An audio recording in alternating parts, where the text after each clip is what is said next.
From the world of politics to the world of business, Joe Matthew and Kaylee Lines deliver news, insight, and analysis live 2 times a day, every trading day. Balance of Power at 1 and 5 Eastern, only on Bloomberg. Key investors, top executives, global innovators. Join me for in-depth conversations with the biggest newsmakers on the day's top stories. The economy has been doing well. That does not tell you what the future is going to be. We are taking a step-by-step approach, a very systematic approach with India. This is a time to put a little more defense into your portfolio. Inside has Linda on it. Hello, my name is Dr. Paul Cottrell, and we are live streaming on Rumble and on YouTube. My website, the-studio-reykjavik.com. Thank you for joining. I greatly appreciate it. Please help support the work by making sure you subscribe to all my channels.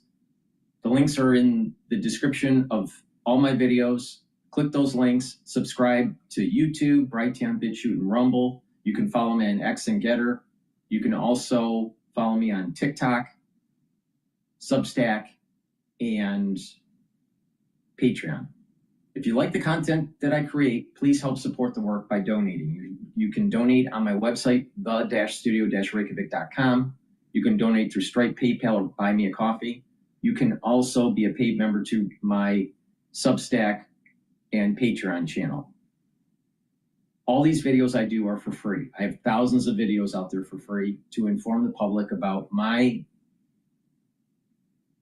opinion of the news, how I think the markets are moving and how to navigate through them, and also how to improve your health and wellness. So please help support the work that I do. I greatly appreciate it. I have great products on my website, the-studio-reykjavik.com. You can get supplements. I have ebooks and also course material on immunology and pulmonology, so you can learn about those different systems. So please help support the work that I do. With that said, make sure you start preparing for the fall and the winter season. And you can do that by getting the lozenges and the drops that I have. By mitigating throat irritation right away, you will be able to weather the storm. Now, please go to my store and get the elderberry zinc lozenges, or you can also get the drops in blueberry, cherry flavor, and also honey and lemon. Get a few bags for your household and for work.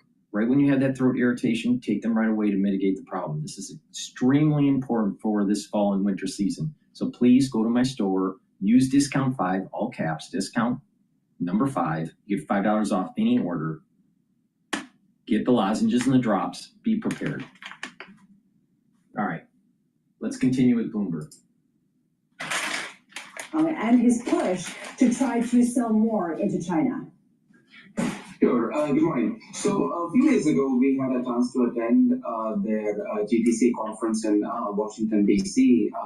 So I think there were 3 important points that came out. First is that AI is absolutely an ongoing industrial revolution. It's very important for the government to stimulate and nurture it. It's the next productivity tool, and it is not just a government here in the U.S. I think we see this as a global phenomenon. You mentioned he was in Korea, he was in China earlier. So every government in the world, I think, understands that this is a very important tool to nurture. Second is that NVIDIA's full stack approach is seeing applications in a lot of end markets. There's not just some chips that are deployed in a data center somewhere. They're having real world applications and implications in markets such as industrial, such as healthcare, such as cybersecurity, even emerging markets such as quantum and such as robotics. And then finally, the company's visibility extends out till the end of next year, at least $500 billion of orders for its new Blackwell and upcoming Vera Rubin platform. And I think what you're seeing with the CEO's travels and engagements is to make sure that the supply chain is ready. Korea is an important source of memory chips and some foundry capability. It's one thing to say that you have orders for $500 billion, but the supply chain has to be there to adopt it. And then finally, when it comes to China, we have it at zero in our model. I think it's just too hard to predict where the geopolitical nature of these engagements is going to go. It's an important market. We think it's about 10% of the overall market, but I think NVIDIA can do just fine without engaging with China in the near term. We can get into the supply chain securitization that they're working on, as well as this discussion around how much they are connected to the geopolitics of the moment. But I am curious about why NVIDIA is not threatened by any of the other chip makers that seem to be really pushing to try to get in on the game. And we've seen AMD do well, we've seen Qualcomm do well, we've seen the shares of a number of these companies surge, and yet hasn't dented NVIDIA's lead. Why? Sure. The very simple visual I can give you, it's the competitors are essentially creating a sitcom at a time, whereas NVIDIA is like the Netflix of the market. That they have developed a full stack approach. Their CUDA software, came into place in 2007. So I think they're in the 14th generation of that. They will soon start their third generation of implementing racks. So what you get from the company is essentially a lot of integration of their hardware and software. There are over 5 million developers who can work with their platform. It's available in every public cloud. Whereas a number of their competitors are still developing their first rack scale architecture, and the software is still in infancy. Some of the custom chip suppliers that you mentioned have no software. The customer has to develop that. And in other cases, the merchant suppliers, have a decent hardware platform, but they've never actually implemented rack scale. So I think it's important to put them on a level playing field, and from that perspective, NVIDIA is several years ahead of that. Vivek, it feels like the rules of the road when it comes to China. We still don't know, even in things that were supposedly agreed upon. The H20, a glaring example of this agreement reached with the White House, where the U.S. would get 15% of the revenue. They've yet to establish a legal framework for it. How do you think it ultimately shakes out? Yeah, I think, China is an important market for two important reasons. One is that their software community is extremely innovative. Unlike a lot of the West, which is, in many cases going after artificial general intelligence, going after the biggest models, the most comprehensive models, there's a big part of the Chinese software ecosystem that is going after a lot more practical applications. And I think in some ways, not having resources has become part of the innovation cycle for them. So it's very important to engage with China. But having said that, if you look at the spending by their top hyperscalers, it is still less than 10% of overall spend. So it's important to engage with China. It's important to stay, competitive. But NVIDIA, we think, can grow their top line over 50% next year without having much contribution from China. I think on the geopolitical side, I think the U.S. wants to make sure that there is some scrutiny, there is some limitation on what technology is exported. The H20 is a product that is, at this point, basically 3 years old. I think what China is probably interested in is the Blackwell variant of what NVIDIA can supply, but it's hard to know whether that specific new variant will be approved by the U.S. government. So that's why we are assuming no contribution from China data center in our model. Vivek, you mentioned the hyperscalers, of which we got the earnings this week, spending of $72 billion for the year for Meta. Alphabet, it's 90-30. Amazon, it's $125 billion. As long as the hyperscalers are putting up those kinds of numbers, do you remain bullish on NVIDIA? Yeah, I think that's absolutely the right point, that it is really capital spending by these top customers. And what I would also mention is that in each of those earnings reports, you heard them say that they are starved of capacity. Right? right? That it is not demand, it is capacity, it's supply constraints. Otherwise, they could have grown even faster. And you saw most of them exceed expectations for their cloud computing revenues. That's why we think this thing is a lot more real than sometimes people give it credit for. And as NVIDIA comes out with the new generation of the platform, it provides a lot more computing power per unit space, per unit power. And that I think is a real constraint. How fast can data centers be built out? How fast can power and water be available to them? And that's where I think the governments, right, the US government can be extremely helpful in approving these data centers, providing them with power. But I think as power becomes available, you will see a lot more AI deployment. And then finally, I did want to mention that NVIDIA, the stock itself, if we are right about the visibility they shared with us at GTC, is essentially trading at a market multiple for a company that is able to grow 5 times as fast as the market and grow earnings 7 times as fast as the market. And it's basically trading at a market multiple. So we do think that the stock still remains very compelling. Vivek Arya, Bank of America Securities, with the best analogy all day, right. The idea of... We're going to go to Times Radio dealing with King Charles. I mean, the news announcement happened yesterday at around 3 o'clock New York time. King Charles took away the trappings and the titles to Andrew. So let's listen to Times Radio about that particular topic. But before we do, please make sure you go to my website and be prepared for the fall and the winter season. Get the structural enamel silver soaps. They're very high quality. You can get it in peppermint, in lavender, in lemongrass, and charcoal tea tree. Get a few bars for your household. Be prepared for the fall and winter season. But you should be using these soaps year-round. Use discount 5 and you get $5 off any order. Please go to my store, the-studio-reykjavik.com. The link is in the description of this video.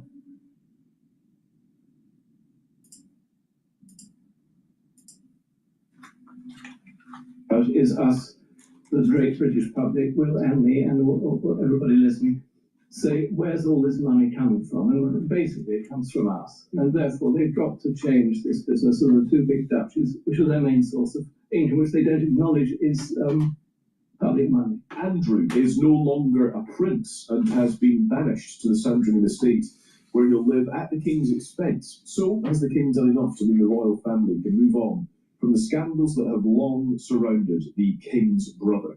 But with us now, the historian A.N. Wilson. Good morning. Hi, Callum. It's lovely to see you. And also deputy editor of the New Statesman, Will Lloyd. Hello, Will. Hello, Callum. Hi. And hello, Miss Wilson. Hello there. It's great to have you both with us. Will's been writing this week about why now could be, and in fact should be, the time to abolish the monarchy. We will bring that factor in and that discussion in just a sec. But let's start with the history, I suppose, Andrew, of what we're talking about here and how unprecedented this moment actually is. Well, I mean, nothing like this has ever happened before. That's absolutely true. And it will bring with it all sorts of implications, which I'm sure we're going to hear about how we fund the royal family, basically. And it really all goes back. I've written a lot in my life about Queen Victoria. It really all goes back to her, because at the beginning of her reign, these 2 huge duchies, Duchy of Lancaster, Duchy of Cornwall, which were really public money, she insisted that she should keep as personal property. And the Chancellor of the Exchequer and Prime Minister at the time said, no, you can't, it's public money. But she did. And with that money, she built Balmoral, Sandringham, Osborne House. And they put all the money, they continue to put all the money into their pockets. And that really is the origin of all this problem, because the royal family, like most families, has got their black sheep. And the black sheep have been pretty black in history. Prince Andrew is not alone in all this, though he is pretty ghastly, of course he is. And if they were behaving abominably in private, without drawing money from the public sector, from the public purse, this row wouldn't be so dangerous politically. And that's really the trouble, that it's not just that Andrew was involved with Jeffrey Epstein, Harvey Weinstein. Just look at the guest list for his 18-year-old girl's birthday party. I mean, it's absolutely appalling. But it isn't just that. It's the fact that he's been living a life of extreme extravagance, and so is his ex-wife, you're paying, the listeners to this program, the taxpayers of this country are paying for people who live in Crown estate properties unless they pay a decent rent. Yeah, so everyone's got a stake in it. Everybody's got a stake. And also the other thing to bear in mind, before we get on to our Republican talk, is that most people in this country want to have a monarchy. And therefore you've got to, given that democratic fact, I think you've got to do all you can politically, whether you want monarchy or not, to recognise that most people want it. And in order to keep it as a plausible political alternative to republicanism, you've got to make it plausible. And at the moment, it is slightly implausible because of this money thing. Well, let's get Will Lloyd in on that, because, Will, you've been making the case just this week that now is the time to abolish the royal family. Growing your agency means helping your SMB clients grow. To them, that means getting new customers and keeping them. Today's customers expect to abolish the royal family. I've been making the case that we don't really understand the House of Windsor. The public doesn't understand it very well. And if the public did understand the House of Windsor, and they did understand the detail of what the protection and the obstacles thrown up to defend Prince Andrew, they'd be very angry. And I think if they realised that the monarch was not a ceremonial or symbolic monarch, the monarch is a political player with their own interests, which they pursue, then we might start to see the apathy and indifference that currently exists among the public towards the House of Windsor turn into something more like anger and disgust. And then possibly you would have a republic. Although I don't really like the word republic, and I don't really like contemporary republicanism. Well, I mean, a political system that doesn't have a monarchy is a republic, whether you like the word or not.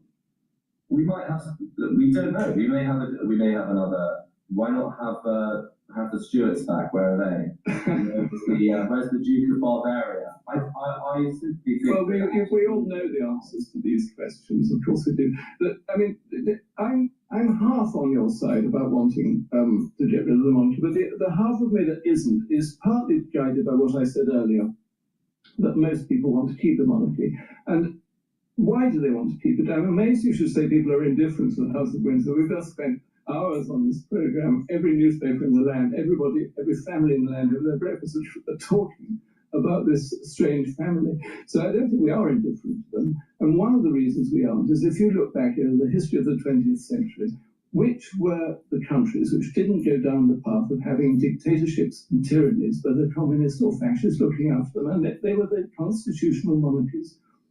And I'm very guided by that. And it was partly George V and his successive governments that stopped this country either becoming fascist or communist. And that's a fact. That's a historical fact. Whether we've grown out of it now, that's a matter of discussion. But it isn't just, as you say, it's certainly not just ceremonial. It is a political entity, constitutional monarchy, i.e. you have a figurehead who's not powerful, not political, and then you have an elected parliament guiding them and how to rule the country. And I think that's the system that's worked, and most people want it to go on working. Well, where I say indifference, this is what I mean. On the 19th of September 2022, when the State Hearse took what remained of Queen Elizabeth II and her crown into the grounds of Windsor Castle towards St George's Chapel and towards the cheerful English heaven that she believed in, I was there, and I was with the crowds. And I've been with the crowds for the 10 days previously, following the mourning process for our monarch. And we all talked about the queue, and a 250,000 people queued up. But I was in those crowds for 10 days. They're not going to queue up. They did not know how to. Let me finish. They did not know how to behave. And when I went home each night, I would look at photos of Queen Victoria's funeral and the way in which the British behaved when she died. We do not have the link with a constitutional monarchy. We do not have the religious belief. What was the difference in behaviour, Will, can I ask? Well, people mourned, whereas where I was on the long walk in Windsor, I was with a group of Brazilian tourists who thought this was a good time to light a split as the crown went to... Well, there's a disconnect. I don't want to come the Victorian historian, but Queen Victoria was openly booed on the streets of London, more or less whenever she appeared, certainly when she went to the East End. she was not a popular figure. Queen Elizabeth II was, funnily enough, though she was a shy, withdrawn character, nobody knows much about her. She was an adored figure. And I mean, you mentioned the mood of people having a bit of a smoke or having some wheat in the queue. They were queuing up, and certainly the people who were queuing up to pay their respects to the body in Westminster. I don't think you're right to say that there was no air of mourning. She was such a strange and shy figure that I don't think you can feel mourning for somebody you don't feel you know. But there was an enormous feeling of respect, not just for her, but for the institution. And it's that feeling of respect, whether or not you share it, that's a totally different matter, and whether or not you're smoking a bit of weed as you have these thoughts. It's totally, what is troubling about Prince Andrew is that he was smearing that feeling of respect and honour, which we have not just for the people, but for the institution. Yeah. Will, does this feel different, I suppose? The Andrew scandal, the fact that he is being stripped of his prince title now, today, why is this a more defining moment for the royal family than previous conflicts or difficulties with public opinion or scandals? I'm not going to be able to give you more history than Mr. Wilson. Sure. No, I'm not trying to be clever. Sorry. No. You are. I love your work. But I would say in recent history, the first photos of Andrew with Epstein appeared in the British press in March 2011. In April 2014, he was rewarded for this. He was given pitch at the palace, and that continued for some years. In November 2019, he appeared on Newsnight, and he lied.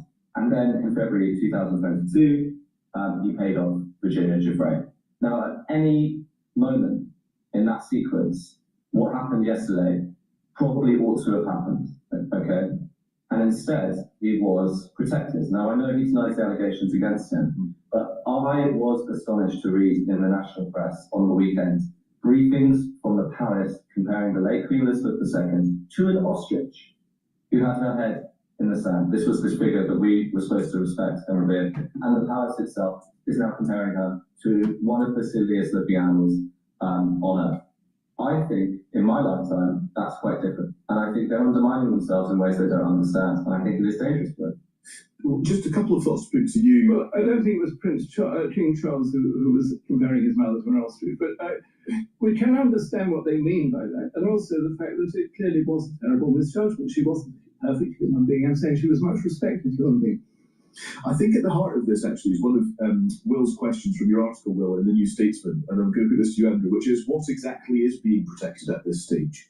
And I wonder if there is historic comparisons to be made here, are historic comparisons to be made here, with when the royal family has been in turmoil, and the same question could be asked, what is it that's being protected? Well, I think, I don't want to repeat myself, but the main thing they're worried about is us, the great British public, Will and me, and everybody listening, say, where's all this money coming from? And basically it comes from us. And therefore they've got to change this business of the two big duchies, which are their main source of income, which they don't acknowledge is public money. And I think that's the thing that they are most worried about. Obviously, they're frightened of any kind of intrusion into their private life. I think that's a perfectly reasonable thing, and particularly nowadays. When look at what has happened in Prince Andrew's life.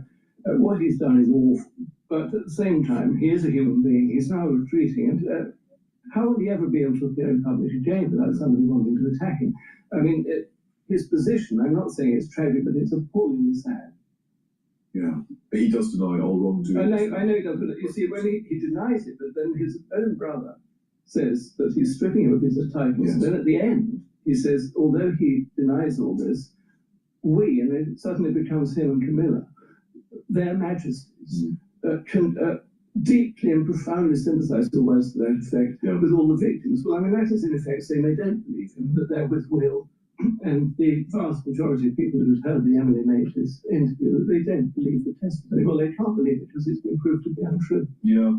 And Will, just a final one for you on that question, what is being protected at this stage? And I suppose the follow-up, as far as you're concerned, is it abolition or bust, or would you take a Prince William reformed royal family, perhaps? I think that...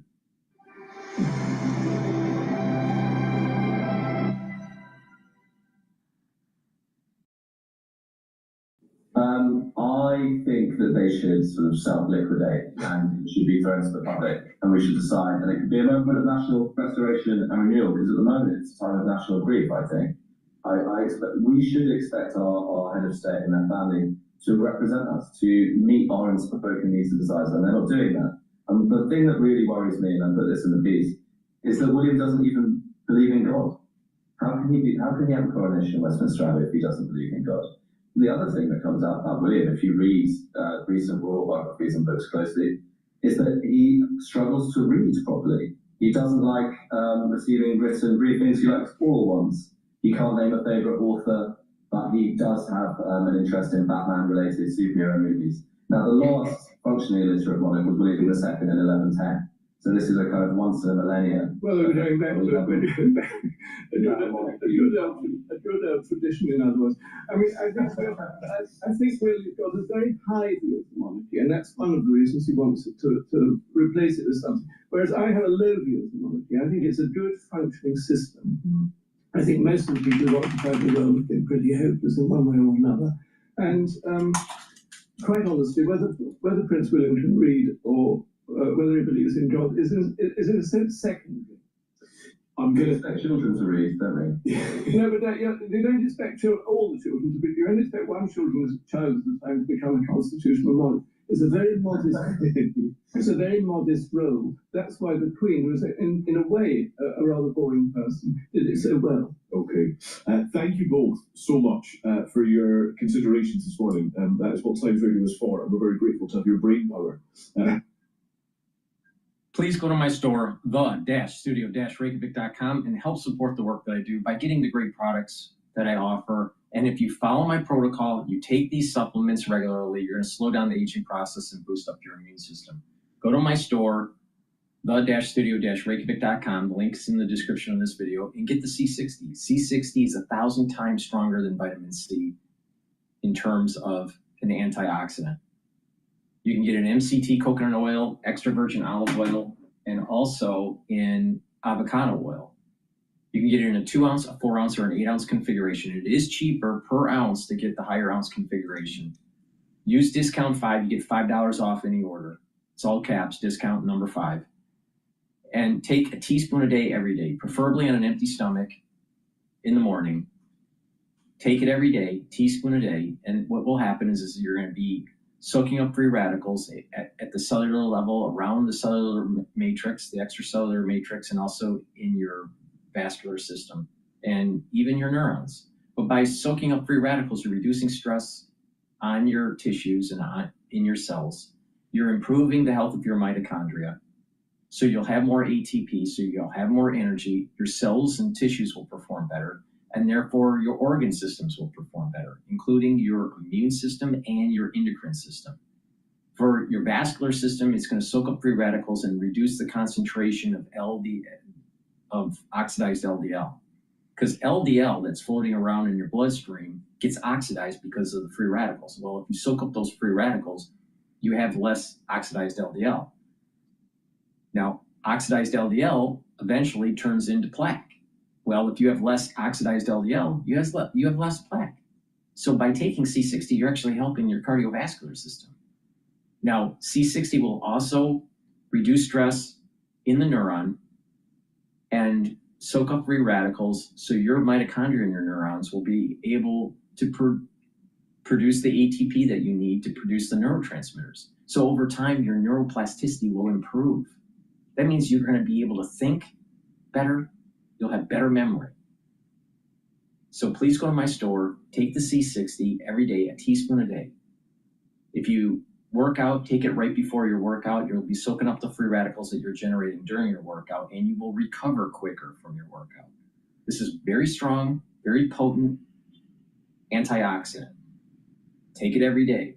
It'll also improve the basal layer of your skin. So in 1 year, before and after, in 1 year of taking this, you will physically see a difference in the way you look. You will look younger.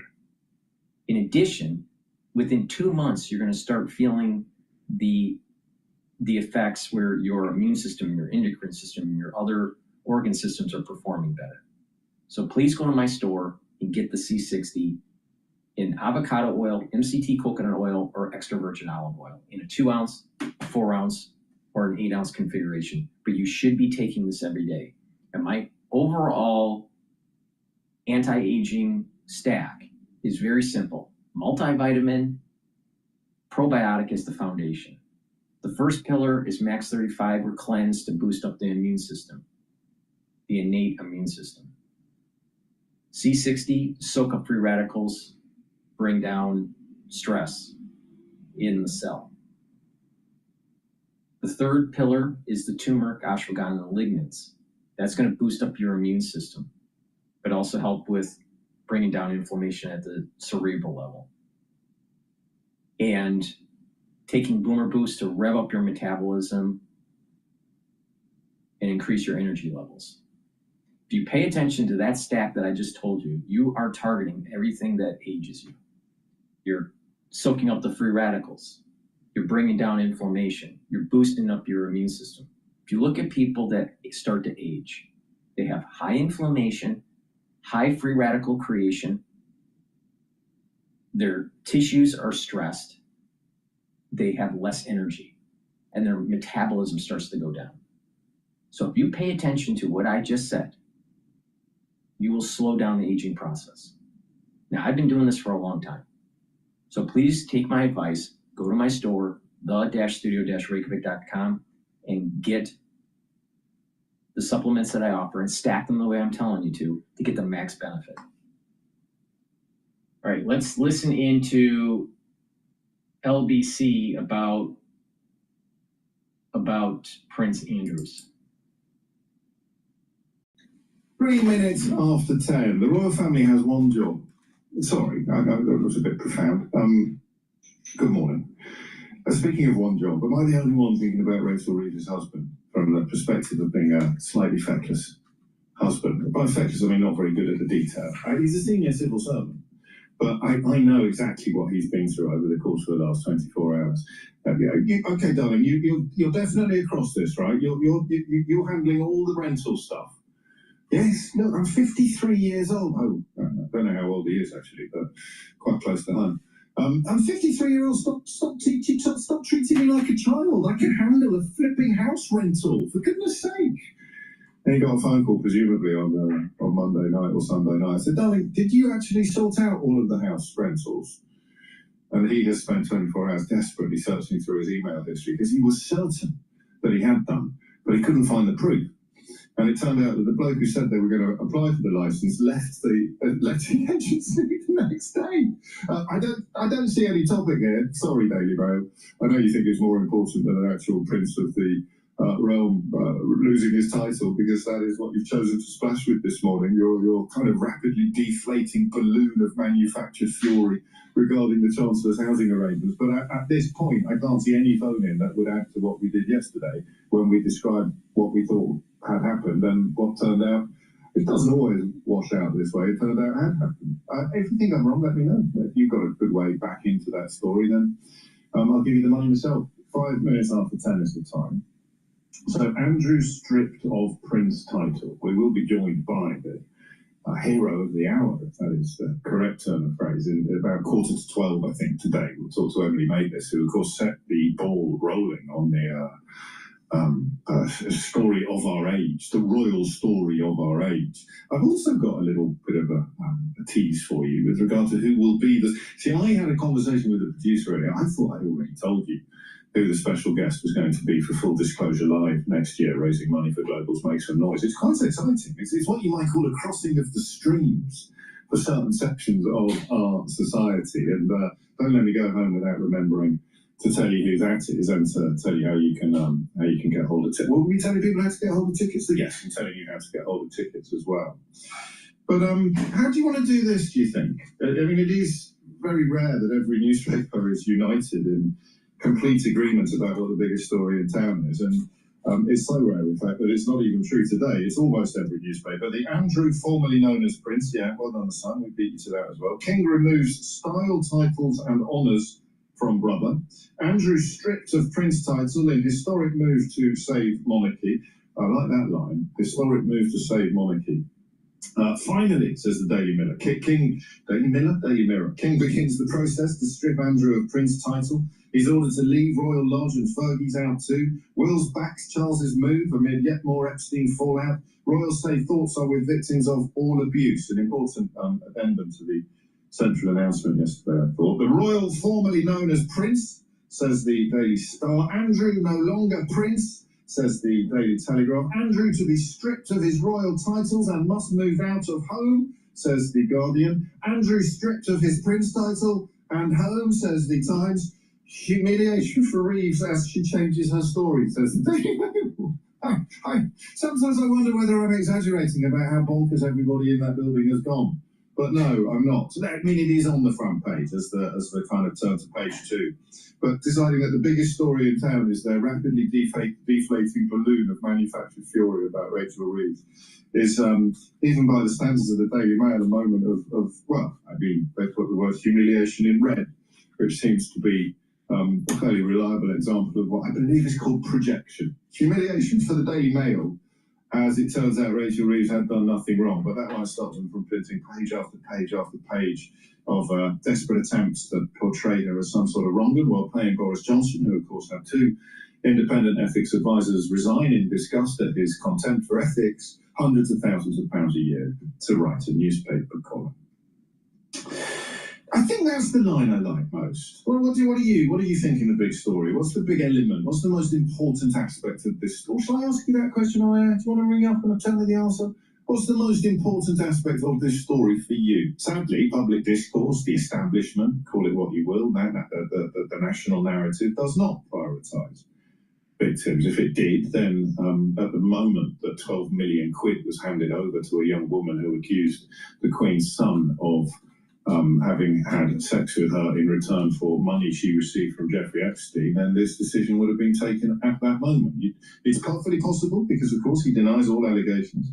It's perfectly possible that he gave 12 million quid to her for no reason whatsoever, apart from entirely unfounded allegations. But it seems, I think we could all agree, unlikely.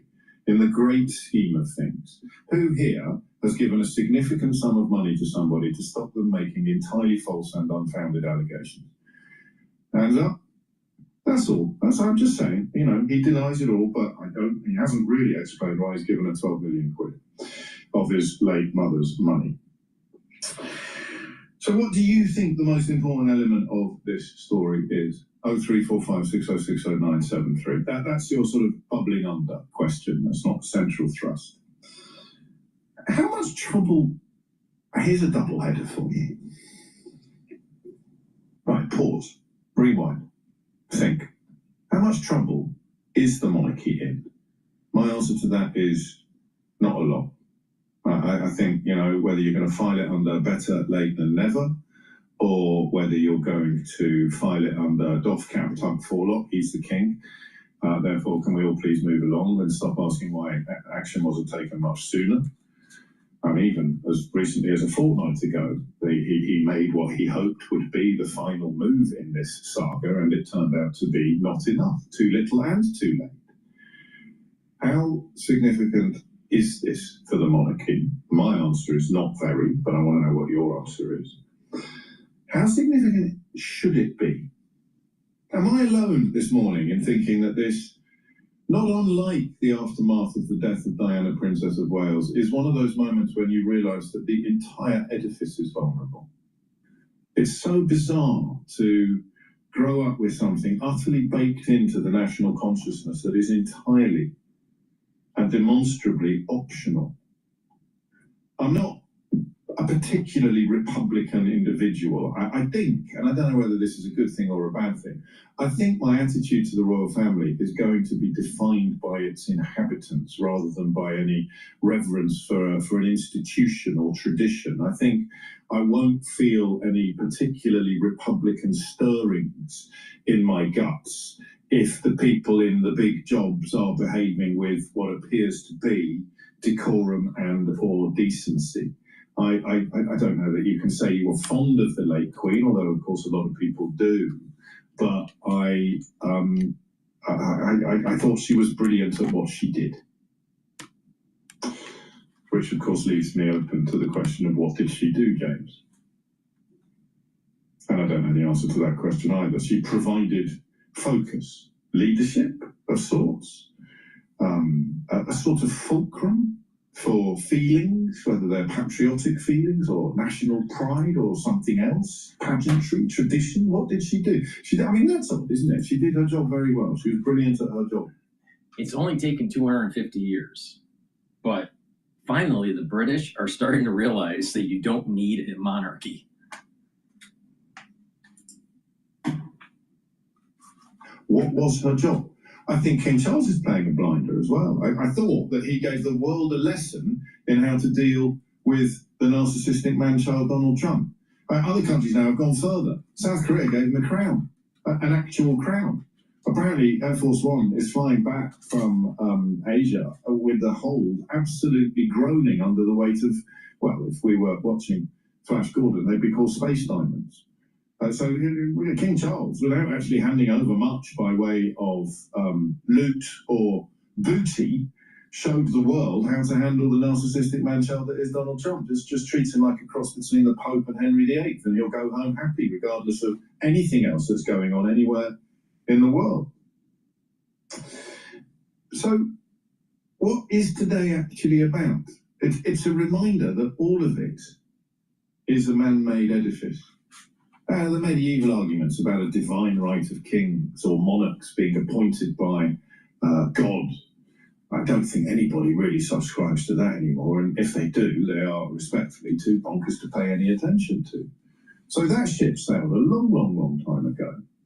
And what this reminds us of is the very simple fact that it's all entirely confected, the whole shebang. The idea that someone can live in a 30-mansion house for free simply by dint of the fact that a long-distant foreign ancestor slid into an empty seat called the throne at some fortuitous point in history, and his successors and children, grandchildren are dedicated to one thing and one thing only. Because the royal family only have one job, and that is to survive. That's it. The only job the royal family has is to protect the ludicrous system at which they sit at the very top. It's bonkers. And listen, I'm saying it again, not to insulate myself from any particular criticism, but because I mean it. I don't have particularly Republican stirrings in my soul. But on mornings like this, oddly, I go a little bit big picture. I don't really care about Andrew Windsor. I don't certainly intend to lose any sleep about the privations he will hopefully suffer. I don't particularly care about his ex-wife either. I've got a modicum of sympathy. Actually, I've got quite a lot of sympathy for his children. But I don't know them. Maybe they don't deserve any. I go big picture because the more you look at it, the madder the whole business looks. It's extraordinary. So I think what I'm going to ask you today is this.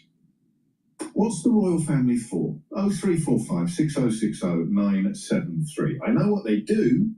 They dedicate themselves to surviving long enough to pass all the privilege and pomp on to the next generation. That's the key job. And of course you might say, no, they provide this and that and the other, but they provide this and that and the other in order to safeguard the handing on of all the pomp and privilege, all the plunder and riches to the next generation. That is what their job is. They don't have any other job. If they thought that they would enhance the likelihood of passing everything on to the next generation by behaving like Genghis Khan, they'd be behaving like Genghis Khan. Their job is simply to survive. It's what they do.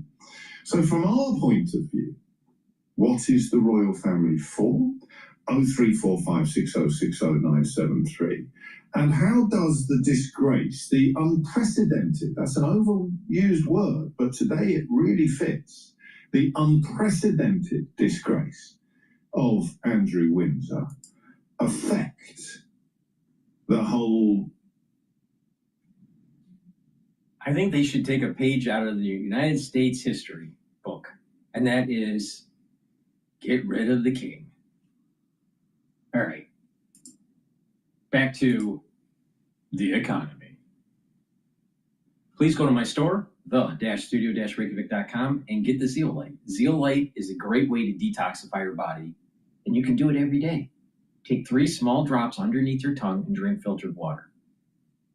And by doing this, you're going to be binding to heavy metals, toxins, and chemicals that are in your body that you need to get rid of. You can get rid of it through just urination within 6 to 8 hours of taking this. And you do that every day. And what happens is that you're flushing out these toxins out of your body, and you're improving your immune system, your endocrine system, your brain function, your different organ systems, like your liver and your kidney and your spleen. These are super important to detoxify. So please go to my store, the-studio-reykjavik.com. The link is in the description of this video, and get the zeolite. Make sure you use discount 5 and you get $5 off any order. Get a few items, stack them the way I'm telling you to get the max benefit. And by detoxifying your body and slowing down that aging process, you're going to have more vitality. So please go to my store, the-studio-reykjavik.com. Get the zeolite. Again, you can take this every day. Now, for people that want a heavier detox, what I recommend is to take 10 small drops underneath your tongue, drink the filtered water, do that every day until the bottle's done. Do that once or twice a year. But I think that it's better to actually do a maintenance dose every day. And that way you're flushing out your body every day because you're exposed to toxins every day.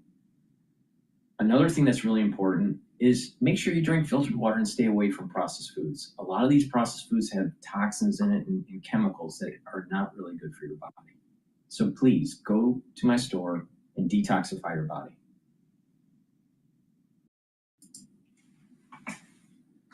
There were strongly differing views about how to proceed in December. A further reduction in the policy rate at the December meeting is not a foregone conclusion. Far from it. Policy is not on a preset course. Okay, Fed Chair Jerome Powell throwing some cold water on investor hopes for more rate cuts this year, saying the board was deeply divided on how to proceed. But the central bank did cut on Wednesday, bringing interest rates below 4% for the first time since 2022. All right, Larry, you can go anywhere you want to go on this. What happened yesterday, what it means for markets, what the future holds when Jay Powell doesn't have that job. Your choice. Well, I don't necessarily disagree with what I think he said, that we don't know about December. We don't know about December because we don't know about September or October or November for that matter. You know, there's a dearth of information that presumably the Fed uses. I mean, we know what markets are saying. The Atlanta Fed is saying 3.8, 3.9 in the third quarter, ending in September. I hope he's not making that decision just because it looks like the economy is strong. You know, the Fed has a phobia about growth. Yeah. Growth does not cause inflation. It does not. On the other hand, you know, the last CPI we got was not a fabulous. I know it was below the street and triggered a rally. But the 3 months change for both the top line and the core was 3.6% at an annual rate with a target of 2. And the 12-month change was 3.0 for both with a target of 2.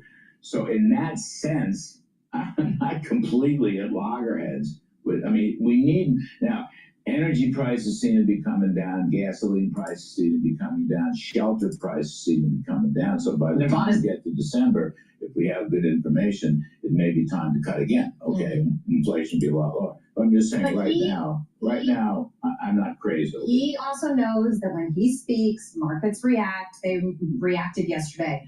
In the Urban Dictionary, they have this word, flexing. I think he was flexing his power, still saying, I'm in charge here, letting Trump know that, letting the market know that. He could have just sat on this uncertainty and done whatever they're going to do in December. If they get more data and things change, they can do that. He didn't have to say what he said yesterday. Lawrence thinks he might have been inadvertent. It was a response to a question, wasn't it? Mm-hmm. He kind of popped it out. So we're polling the next Fed chair because we need a new Fed chair. And I'm just going to quickly, the Twitter X, which we're polling on Twitter X and Instagram, many more votes on Twitter X. The leading candidate, according to this so far, is Kevin Warsh. Okay. Number two actually was me going to write in. Hey, let's talk about that. Number three was Kevin Hassett, another brilliant guy. And Scott Bessent was, he may have been tied or close to Hassett as the third. And a lot of people, on my panel last night, I had Steve Forbes and John Carney, and I did the riff on who should be Fed chair, why we need a supply side of running the Fed, tax cuts and tight money. And both my panelists said Bessent. They didn't. And there are 5 candidates, according to Mr. Bessent. Both my panelists, Steve Forbes and John Carney, said Bessent. So, and Bessent got some votes. But Kevin Warsh is the winner. Yeah, and Kevin Warsh is winning the vote. And not a guy who's known to be a dove. I mean, Kevin Warsh, to me, in that group, has the most evidence of being a fairly hawkish guy, cares about inflation first, not as interested in the dual mandate. Well, I think would he work well with President Trump? Yes, he will. I wouldn't say Kevin Warsh is a supply side, okay, and that means tax cuts and tight money, or tax cuts and a strong dollar. He's for that. He's absolutely for that. Look, I think they made a mistake. They should be running the balance sheet down more. $6.5 trillion looks weak against $9 trillion, but 10, 15 years ago it was less than $1 trillion. And the balance sheet, quote unquote, which we used to call the monetary base back in the Friedman days, I still think they should be running it down. I think they made a mistake. Rates are now below 4% for the first time in 3 years. Larry, how important it is not just to get lower rates, but to get some of the deregulation, for example, that even President Carter gets a lot of guff, but he, as you know, deregulated a host of industries, which set President Reagan up for a record run. So doesn't President Trump really have an opportunity here to do some long-term deregulation that could really fuel the economy? But I wouldn't quite have put it that way, your last sentence, but let's not quibble over that. Deregulation is very, very important, and it's operating. I mean, look, the one big beautiful bill is profoundly pro-business and pro-growth and pro-jobs and pro-wages. I mean, it's a very good piece of legislation, and it's a good thing they did one bill, because you can see now with this CR stuff, they never would have gotten 2 bills or 3 bills, which was what I argued till I was blue in the face every night on the air, and Mike Johnson also. So yeah, but Kevin Warsh, believes in low tax rates. He believes in deregulation. He believes in a sound dollar. But he would like to see that monetary-based balance sheet come in a little more, because, we have not totally conquered inflation, I think, all right? Okay, now, agreed. On the supply side, more investment in production will lower prices. You put more goods on the market. That's very important. The same for deregulations, absolutely the same. But monetary effects are important, too. And I think they should have kept running that thing down. I really do. Lydia, you brought up last hour jobs. I think that's where your head is in terms of how Jay Powell's maybe thinking about what the Fed's doing, some of the other board members. I wonder if, when you saw what he said yesterday, that growing your business shouldn't mean growing your overhead. Growth should be seamless with AI-driven workflows built for the way you work. Progress here. When you saw what he said yesterday, the decision that the Fed made yesterday, do you think at this point they're still very, very focused on jobs as the thing that could deteriorate fastest, and they don't want to be behind that curve? I mean, it seems like there's a big question mark when it comes to jobs, because it doesn't seem like we're creating a whole lot. We're not getting the data that we need. We do have some other sources like ADP and such, but the headlines that we're seeing recently, Larry, the layoffs, we've all been talking about them, the AI-driven layoffs. Obviously, we got to be the leader in AI. We can't sit on our on our haunches and just let that go by. But it's coming at some expense, and we don't really know what. It seems to me like we don't have a crystal clear picture of what the labor market looks like at the moment. It's always in the rear view anyway. I mean, Amazon announced 13,000 layoffs, 14,000 layoffs as a result of that. I mean, There's a lot of people saying that's just the tip of this is just getting started. But there are. Look, the answer is yes. UPS is going to take out almost 50,000 over time. Amazon's numbers, they were talking about maybe up to 30,000 over time. Is it AI? Maybe partly AI, maybe just corporate downsizing that we see periodically. Profits are booming with stocks. But there are 160 million some odd people working. So I don't want to... Now, private payrolls were slowing down before the strike, before the CR. So you're quite right about that. I don't think another quarter point here or there is going to affect that. I mean, if you want to boost private payrolls, you want to create new businesses that will hire new people, right? And put these new AI quantum computing tools to work. What you need is immediate cost expensing, depreciation, and low corporate tax rates and deregulation to, get these government off our back and reduce the paperwork. It's a fiscal issue, and I think that's why Trump's policies are on, they're on mark. Exactly. Another quarter point by the Fed. Man, I don't think that matters. It's the Cottrell dictionary. The word is growth. You can look it up, like the Urban Dictionary. J. Powell. All right. Before we go to the next video dealing with Trump and Putin, please go to my store, the-studio-reykjavik.com, and get the ubiquinol. Ubiquinol is the most bioavailable form of CoQ10 that you can get. This is a very high-quality supplement. You can't get anything better in terms of CoQ10. Now, ubiquinol, what this will do is soak up free radicals because it's an antioxidant. It'll also help the health of your mitochondria, so your energy levels will go up. You'll have more ATP, and ubiquinol will help to protect your neurons. When you get older, you need to protect your neurons. Super important. So please go to my store, the-studio-reykjavik.com, and get the ubiquinol. This stacks really well with the C60. Use discount 5, all caps, discount 5, and you get $5 off any order.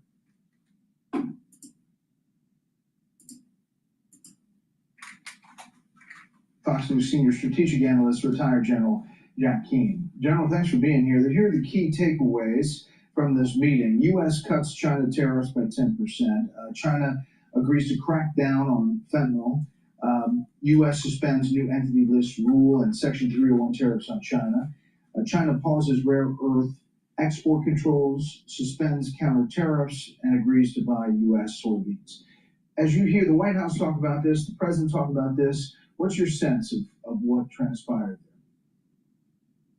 there? Yeah, well, first of all, we're seeing something that's a little different in terms of the president's trade policy and the tariff policy underpinning that. And what's happening here is trade is becoming a part of foreign policy, and this president is exercising that disproportionately to any of his predecessors.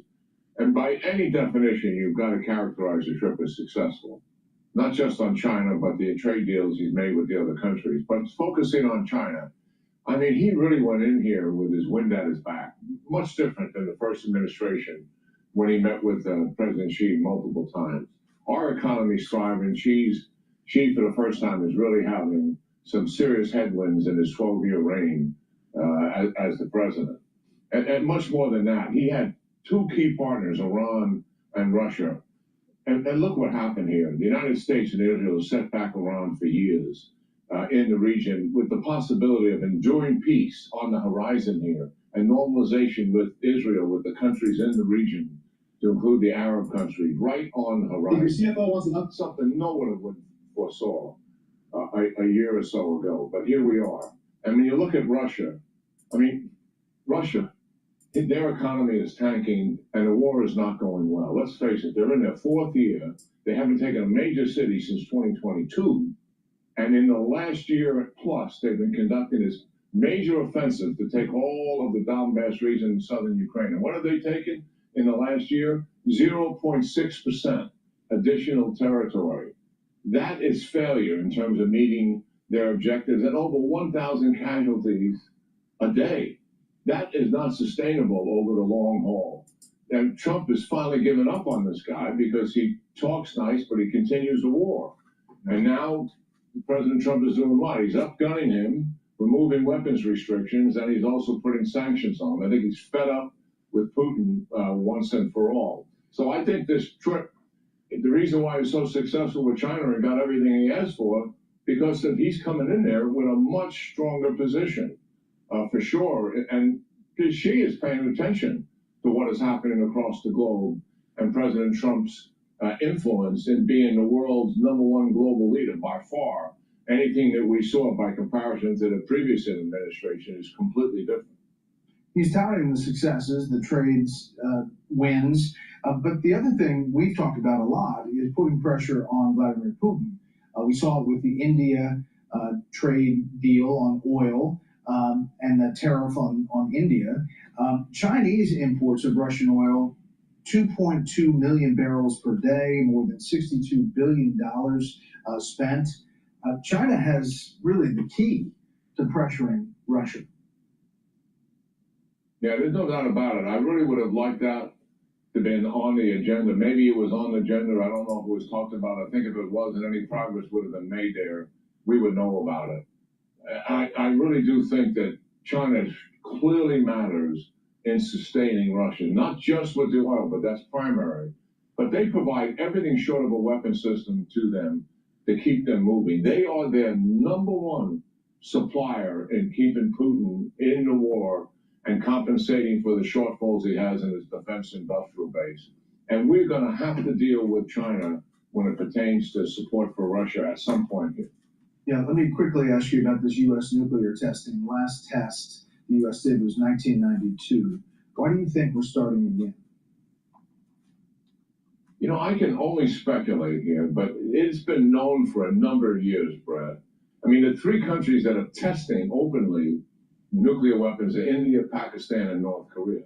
We have suspected for years, and likely Trump took a briefing before he went on this trip, that China and Russia have been secretly testing nuclear warheads. And likely the president has a pretty good fidelity on what that is, and if that actually has been taking place. And that may have been on his mind, knowing that reality. I'm only speculating as to why he wants to resume that testing. Because he wants to shut them down. This isn't, he doesn't want to escalate. As you well know, he wants to reduce the number of nuclear weapons we have while China is expanding and trying to catch us and go past us. He would like to get into a deal with China, Russia, and the United States sitting down around a table and let's reduce the number of nuclear weapons. Russia's increasing theirs because they've got tactical nuclear weapons now, because they broke part with the IMF treaty that Reagan established, and Xi is on the march with modernized nuclear weapons, and his desire is to go right past what Russia and the United States have. And when you're looking at you got to look at the both of them as being adversaries of ours and combine their nuclear weapons together is the issue for the United States in dealing with this. And it's no wonder the president wants to sit down and have a discussion on bringing this all down to something that's far more reasonable. General Keane, as always, thank you. Yeah, great talking to you, Brett. Hey, Sean Hannity here. Hey, click here to subscribe. Please go to my store, the-studio-reykjavik.com, and get the Goodnight Formula. Goodnight Formula will help you to get into 3 to 5 cycles of REM sleep and deep sleep, so you're well rested when you wake up, you're consolidating memory, and you're detoxifying your central nervous system. This is tryptophan, melatonin, GABA, and passion flower. It's very important to take every night so you have a good sleep. By having a regular sleep consistently, you're going to slow down the aging process. Please go to my store and get the Goodnight Formula. Use discount 5 and you get $5 off any order. All right, this video we're going to go over is Mamdani struggles to unite a majority of New Yorkers. This was published by Sky News Australia 6 hours ago. Election underway in the United States right now, and I speak, of course, about the New York City mayoral election where the Democrat socialist Zohran Mamdani is poised to take control of the most important city in America, promising hard-left economics, free bus rides, rent freezes, and government-run grocery stores. Joining me now for the final word ahead of New York's mayoral race election is the New York Post City Hall Bureau Chief Craig McCarthy. Craig, Thanks for joining me here on the U.S. Report. Now, a trio of polls your paper has reported show Zohran Mamdani with varying leads over ex-Governor Andrew Cuomo here in the home stretch, ranging from 10 to 25 points. Craig, is there any chance of Andrew Cuomo staging a comeback, a fight back here in the last days of the election?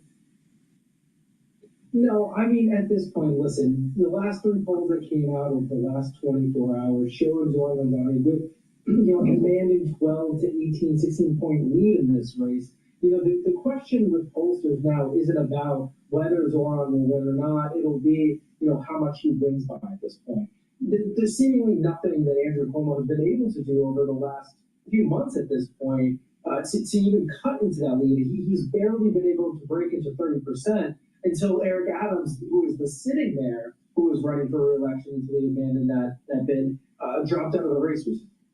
Well, tell me, what is the current feeling in New York City ahead of this election? I mean, are people hopeful or optimistic about what Mamdani is promising or what he's promising to bring? Because an awful lot of people I speak to are really, really nervous about what he could do, especially people who lived through the pre-Giuliani era in New York. To have a guy who talks about defunding the police and driving out the tax base seems like it's a potential disaster.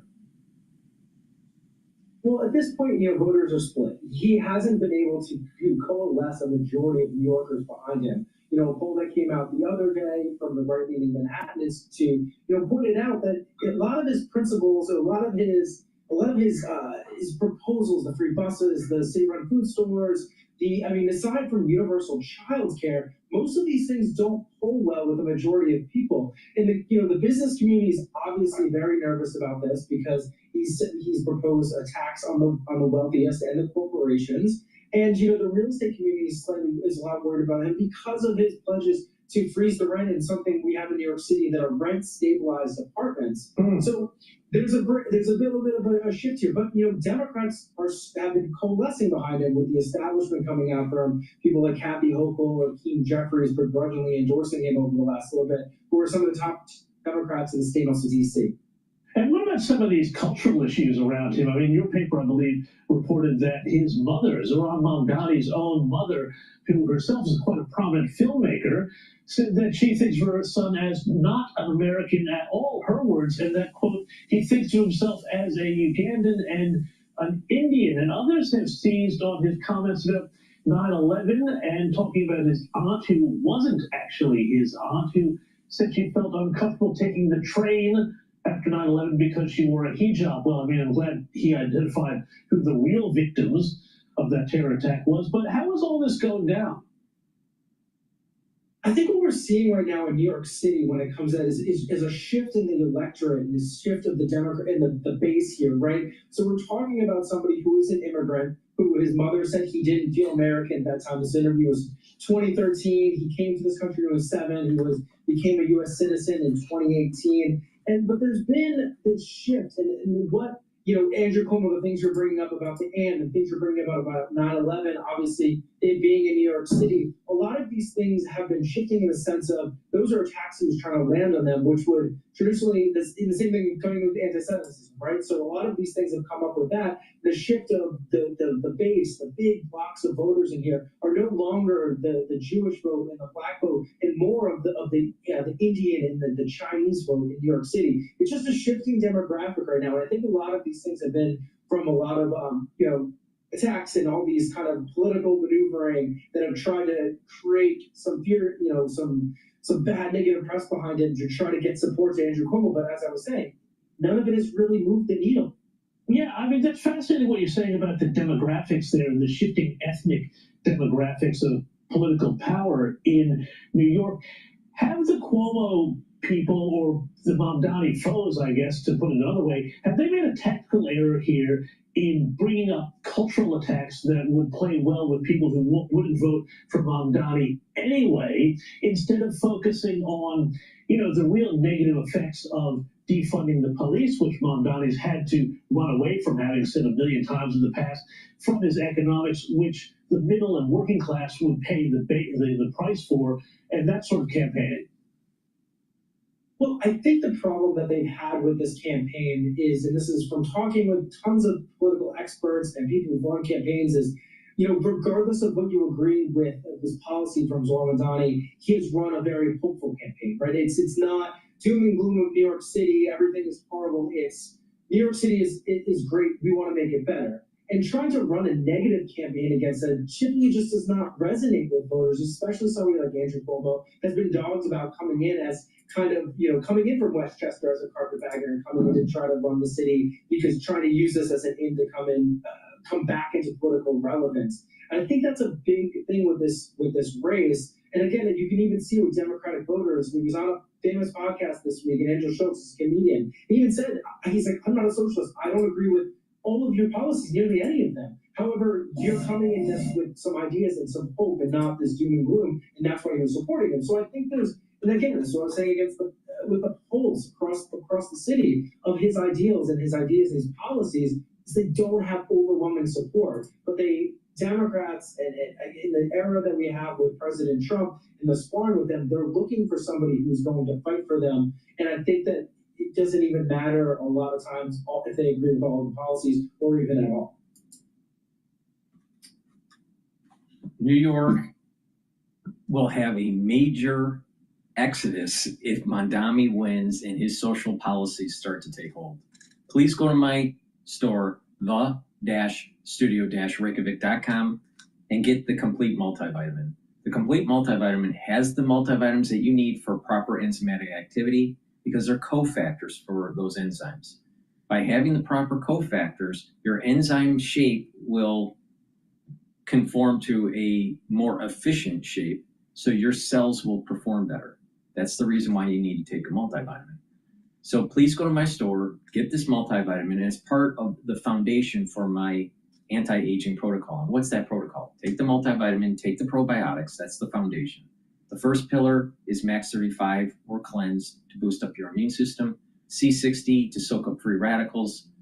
The third pillar, turmeric, ashwagandha, and lignans to boost up your immune system. And the fourth pillar, Boomer Boost, to boost up your energy levels and rev up your metabolism. So please go to my store, the-studio-reykjavik.com, and get the complete multivitamin. All right, we're gonna listen to France 24 on their take. Is New York mayoral candidate Zoran Mamdani the future of the United States Democrats? Ultra liberals are hijacking the Democratic Party.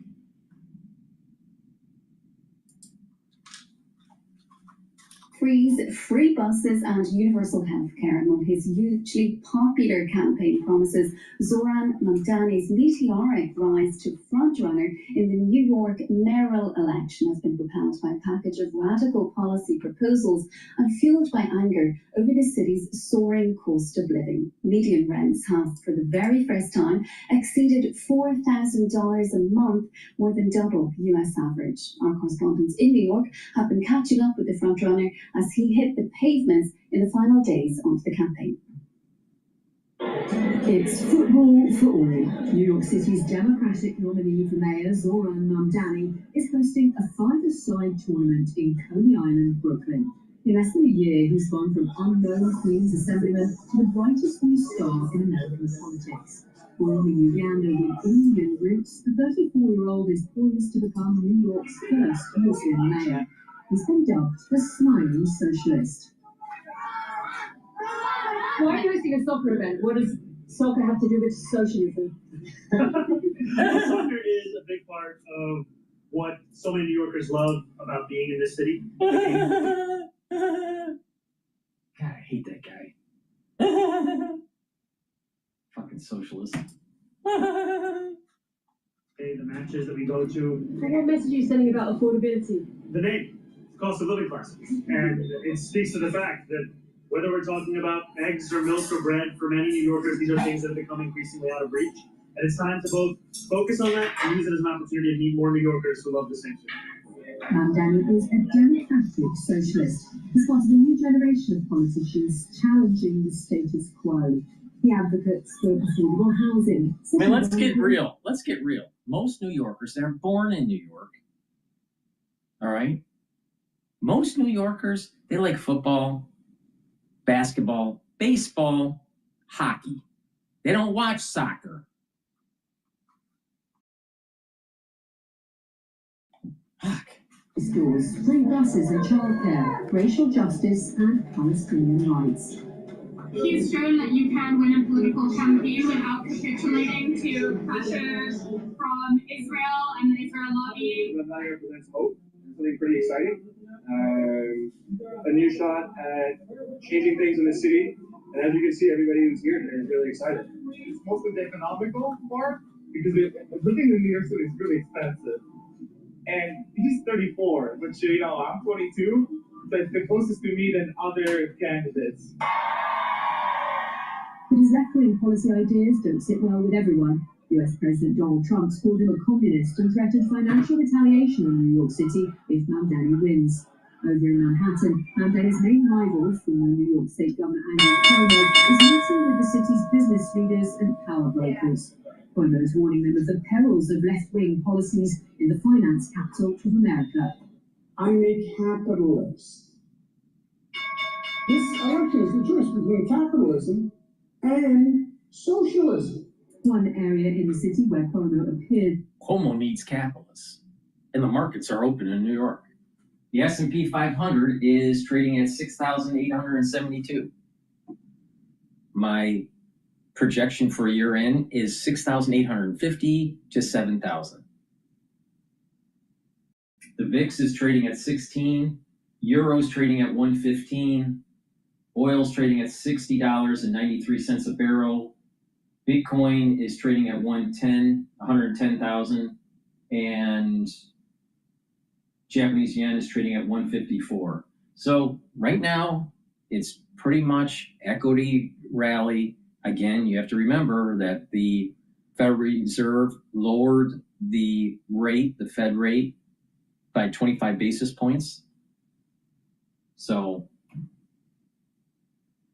it looks pretty positive for equities. As long as Trump doesn't say something that's crazy with tariffs, we should get pretty close to like 6,950, maybe even 7,000 for the year end for the S&P 500.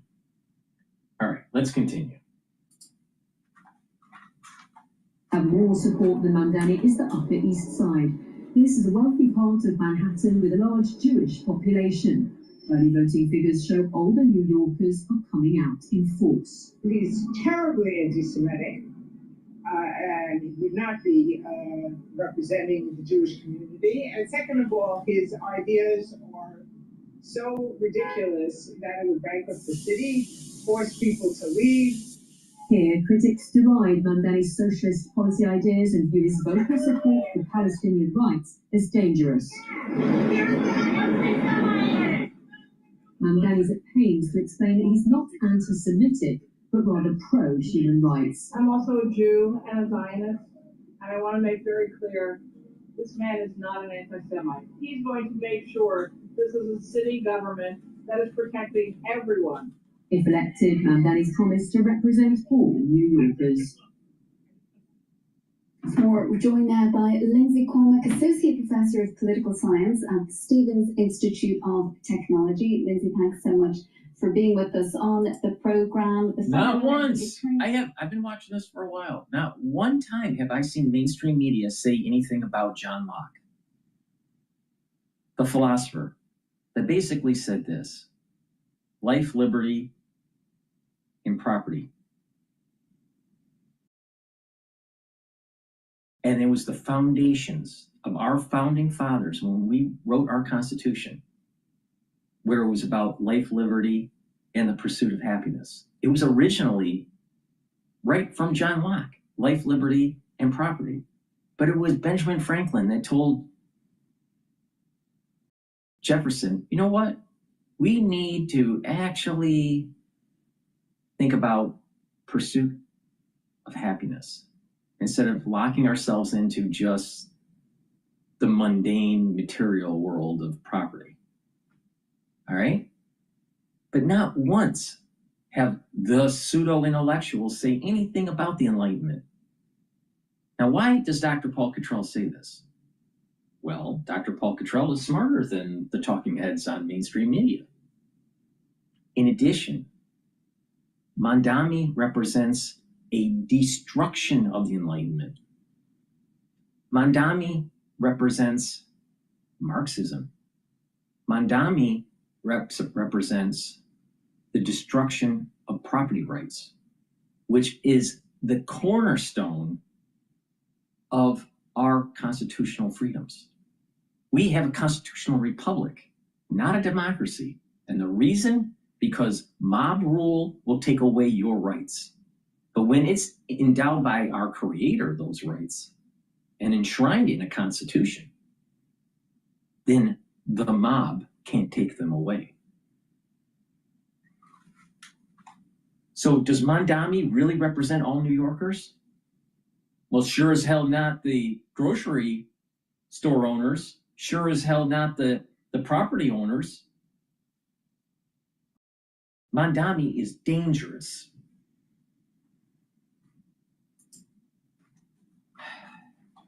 He's got currently more than a 10-point lead in the polls. Is it done deal at this point for Mamdani? I think it's probably going to be a race for him to win. If you look at the overall registration rates in New York City, 65% of everyone who's registered to vote is registered as a Democrat. So he's got a really big lead just by registration alone. He says that his policies are going to cost about $10 billion a year. We heard one woman in that report there saying that what he'll actually do is end up bankrupting New York. Independent estimates put the cost at over $100 billion for his policies in the longer term. Are his campaign pledges actually realistic, do you think? Well, I think they're aspirational, and like any mayor, he's not going to be a dictator that gets everything he wants. He'll have to run through the city council, and his estimates of if it's just $10 billion, that would be very doable. In New York City, the allocation that we have for our budget next year is $116 billion. So I imagine he'll get parts of it. It won't all come immediately, and I don't think we'll be bankrupt because of this. And what can the party learn more widely about addressing these kind of issues in the US? It's an expensive country. It's not just New York. How big of an issue is this for American voters? Well, I think he did two things that other people who want to emulate his style could learn from. One is he met people where they're at, and that was mostly online in Instagram, YouTube, TikTok. And in doing that, he got the attention where people are putting it. And the second thing that he did is he's sort of talking about making the word socialism a slur. Because in New York City, we have one of the widest disparities of wealth between our richest and our poorest. And so if he can sort of reanimate the term socialism, that might be something that we see other candidates around the United States take a notice of. And is he managing to make a connection with older voters? You say there he's very popular online, he's very popular with younger people in New York, but is his message getting through across the board? Well, it's interesting. I think some older New Yorkers find themselves in sort of a hard decision-making world. A lot of them have experienced different versions of Andrew Cuomo. Curtis Lewa has been on the scene for a very long time. And so there's certainly an interest about who this new young person is who might have a different thing to say. Cuomo does lead with the older voters, but there are some who are skeptical because they've seen how he's been governed in the past and they want change. And does his popularity offer hints as to what perhaps the Democratic Party can do more widely to win back power, or are his policies and is his appeal unique to New York? I think there's certainly something unique about his story, but there are universal things that other Democrats could learn from. His use of social or anti-social media, whatever you like to call it, has been something where many people who otherwise might not care about politics are interacting with it because they're seeing it in their feed as not something that's a bore or something that's going to be really inflammatory, but really something that there can be joy in. And that joyful outreach might be something that other Democrats would do well to look to. And how else can how else can they try to reconnect with their traditional base? How do we think that they're going to actually perform in midterm elections? Popularity very low for the party overall across the US. Well, it's hard to say anything terribly positive about either party right now as we're sitting in day 30 of our government shutdown. But traditionally, the out party does well in the midterms after a president's elected. So I do think Democrats are going to do well, especially in the House. And the way that they can connect with the voters that maybe drifted away for a little bit is to talk about these kitchen issues. The affordability crisis is something that Mamdani as a candidate has really highlighted. And I imagine we're going to see echoes of that throughout the United States as we get into our midterm election seasons. How do others in the Democratic Party view his meteoric rise? There are some moderates who haven't yet endorsed him. Yeah, it's an interesting question. And it's been interesting as an observer in New York City, seeing that within the party apparatus here. If you look at some of the web pages that you'll find the candidate Mamdani on, he's critical of Governor Hochul. She did come out and endorse him, though, much earlier than many other moderate Democrats. So I know it's an open discussion within leaders in the party. And is he alienating, do you think, some within the party with his more radical views, perhaps particularly when it comes to the war in Gaza? That's always going to be a touchy issue. And so I sort of think whatever stance a candidate takes, there's some risk that there's going to be people who are alienated by that. And that's true whether they have sort of a view that we need to be doing more or doing less, especially in the Middle East. And he can't actually run as president, but do you think, his personality, the kind of policies he's talking about implementing are threatening Donald Trump in some way? We've seen him come out and compare him to, describe him as a little communist, for example. Yes, we've seen that sort of disparagement, but we all know that this is something that our president does. And so I don't know that it's particularly a problem for Zohran Mamdani, whichever candidate was going to be. Can't she just admit that Mamdani is a little communist? Candidate in New York City, I imagine the president would have an issue with because that person was going to be a Democrat of some form. And what do you think of those threats that Donald Trump is making, saying that there will be some kind of financial retribution that he's going to dole out to New York if people there do actually elect Mamdani? Well, I think that actually makes us think about what we're trying to do here as a country, because I don't know anyone who likes to be threatened by their leader for making a free choice in their local elections. So I actually think that that might be something that blows back on Donald Trump in an unfair or a negative way, because people don't like to be told that if you don't vote the way as the person at the top says you should, then there's going to be consequences.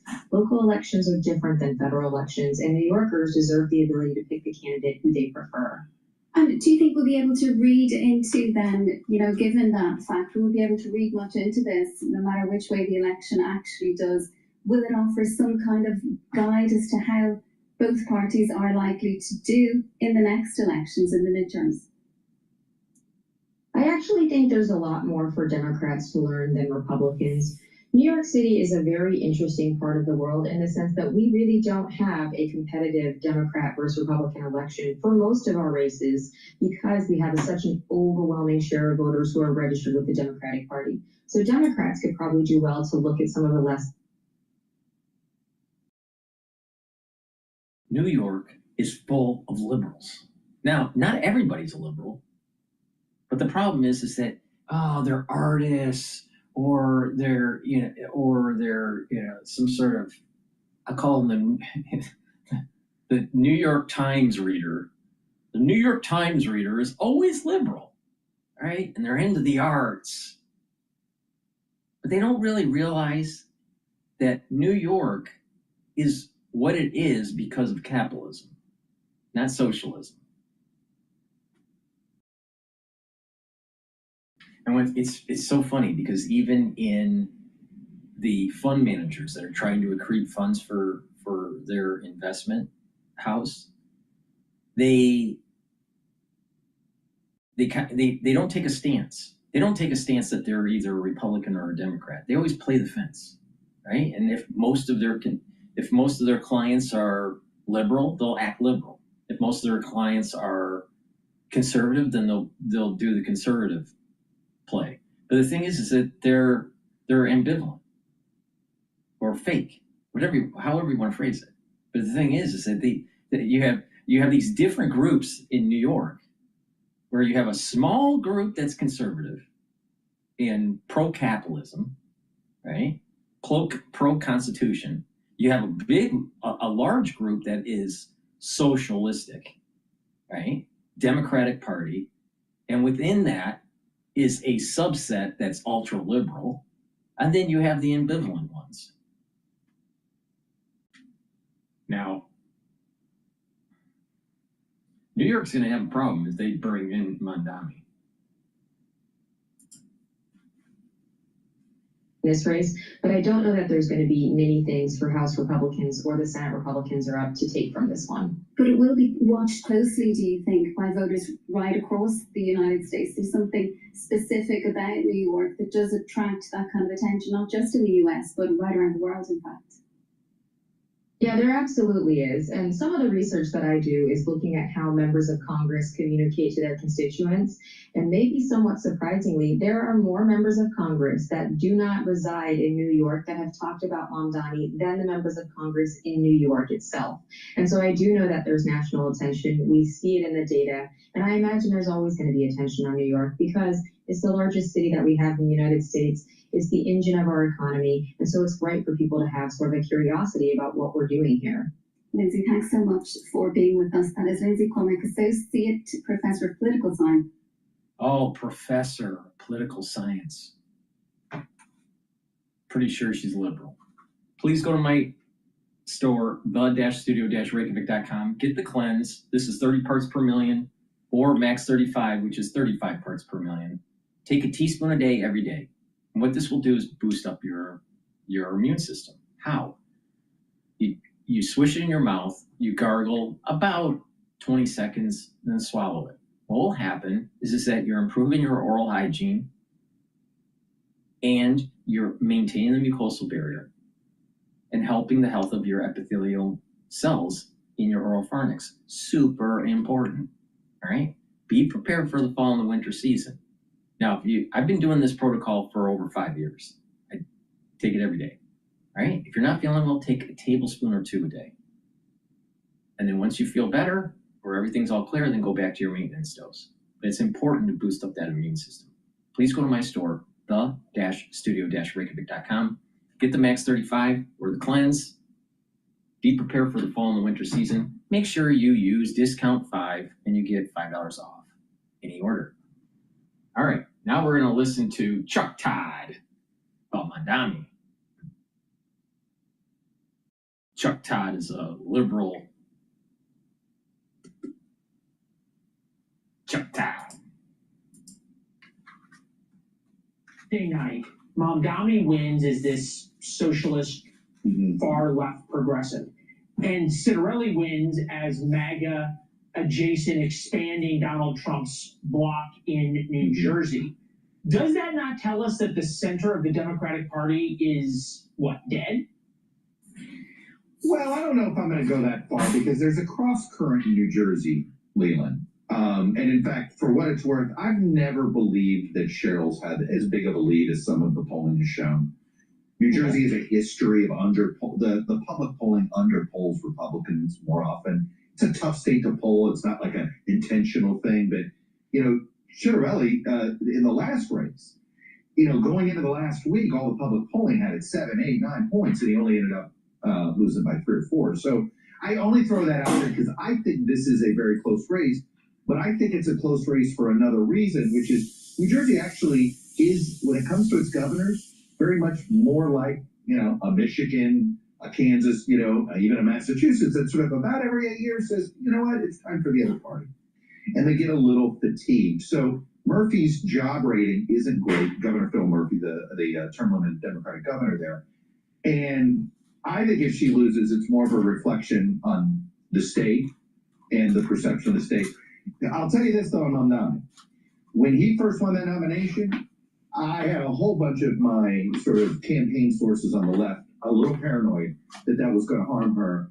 I have not heard that as much lately, just for what it's worth. Interesting. Okay, well, that is a little different than the reporting I've heard or the reporting I've done, but I hear you. They're fearful. They're fearful of it certainly in northern New Jersey. There's no doubt about it. I guess, though, there is this shift. of the electorate. I think we can all agree on that, right? Working class voters basically shifted, education. You want to say it by education, you want to say it by rural, suburban, urban, whatever. How the yuppies became socialists. This is from the Free Press. Everyone seems to acknowledge, at least nowadays, that working and blue-collar middle class turned to Donald Trump because of the desire to blow up a political and economic system they felt had left them behind. The great irony of the current political moment is that many of the people Trump's base holds most responsible for their declining fortunes, not altogether incorrectly, also increasingly feel left behind in the world they built for themselves. So do we end up now with the socialist and the MAGA types all against the elite cabal, if we want to call it that? Well, I think that has been what we've seen. I've always the Bernie Sanders primary voter of 16 ended up the Donald Trump general election voter in 16, right? And Joe Rogan was with Bernie before he was with Trump. So there's no doubt. And I think we can go back and even say the same argument goes back further, that the same forces that nominated Obama or Clinton, arguably, were part of these same forces inside the Democratic Party that I believe left the Democratic Party when the party went back to Clinton, right? These same Democrats were Obama Democrats, but they were not Obama-Clinton Democrats, if that makes sense. Just in the sense, not all Reagan Democrats went back to the Democratic Party after Reagan left. Some stayed being Republicans, some didn't. Some did go to Bill Clinton, right? So I think that I think we forget that that was a pretty divisive primary in 08. So what you're saying is that this keeps, the same group keeps moving back and forth, and it's the fight for that same group. It's this same group who just wants they do want to blow up the system. They said, we're going to try we're going to break up we're going to have an African-American president. Maybe he'll blow up the system. Okay, that didn't work. Okay, we're going to try this billionaire Gilded Age guy from New York. Maybe he'll blow up the system. And we'll see if they're satisfied with this. There are days when I hear Donald Trump talking up the stock market and not talking about the groceries. I think he's walking into where that same group of voters, where you could argue you're starting to see it show itself in Marjorie Taylor Greene. Hey, what are you guys focused overseas for? Right. You're supposed to be America first, right? That same group of voters could be up for grabs sooner than we think. Well, I think the grocery bill voters, right? We have some, soccer mom voters, or you always want to label them. If you want to call it grocery bill voters, those are the ones to watch. Chuck, always fun. I think you just coined a new political term there. Well done. You feel free to use it without attribution. Please go to my store, the-studio-reykjavik.com, and get the probiotics. You can get it in veggie cap or in the powdered version. By taking the probiotic, you're going to improve your gut biome. You're going to be able to absorb your nutrients more efficiently. Your metabolism will improve. You'll reduce leaky gut syndrome. You'll also improve your immune system at the gut level, improve the mucosal lining, improve the communication between your gut and your liver and your gut and your brain. You'll be able to sleep better. And by having better sleep, you're going to be able to detoxify your body, especially the central nervous system, consolidate memory, and you'll be well rested. So please go to my store, the-studio-reykjavik.com, and get the probiotics. This is the foundation. You take it with the multivitamin, and it's a great way to get towards a more robust and a body that has more vitality. So please go to my store and get the probiotics. Use discount 5 and you get $5 off any order. All right. Chaos, founder of New York City Bodegas Group, resigns after Mamdani. And what happened? This just happened. This just was published.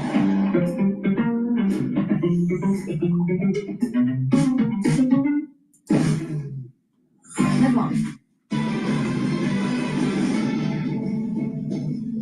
New Yorkers gearing up for Election Day as brand new Fox News polls reveal that Democrat Zoran Mamdani still leading the mayor's race. Mamdani getting support from 47% of likely voters, holding a double-digit lead over former Governor Andrew Cuomo. Republican Curtis Sliwa still trailing behind at 15%, but there is still time for the tide to shift before next week's election. Fernando Mateo, co-founder of the United Bodegas of America, resigning after that organization decided to back Mamdani. The group's president announcing that endorsement earlier this week. Watch.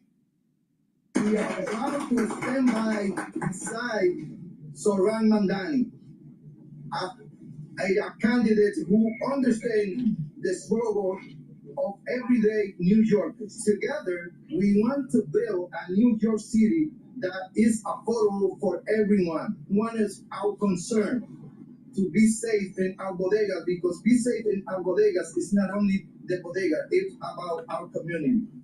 Here to weigh in is the founder and president of the Bodega and Small Business Group, Frank Marte. Frank, thanks for coming in. Let's pick it up right there with safety. Respond to that endorsement of Mamdani, citing safety as one of the reasons. What do you think is going to happen to safety here in the Big Apple if Mamdani wins? Well, if Mamdani wins, we're going to have a big problem with the safety, because remember that he was one of the who created the problems that we are facing now with the unsafety.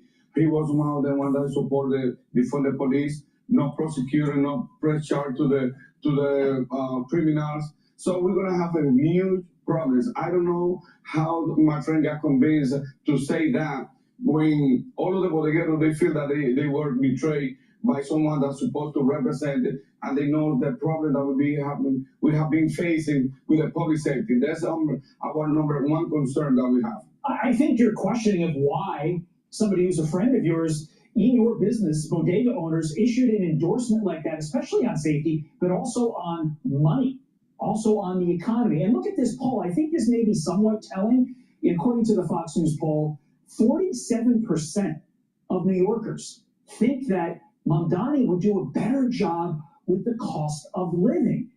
But Mamdani, I think, is going to raise costs, especially with his brand of socialism that he wants to bring to the city, especially when it comes to city-run grocery stores, because I can't imagine our government here in New York subsidizing grocery stores is going to do anything but raise costs for your customers and impact ultimately your bottom line. And increase taxes. Can't buy as much.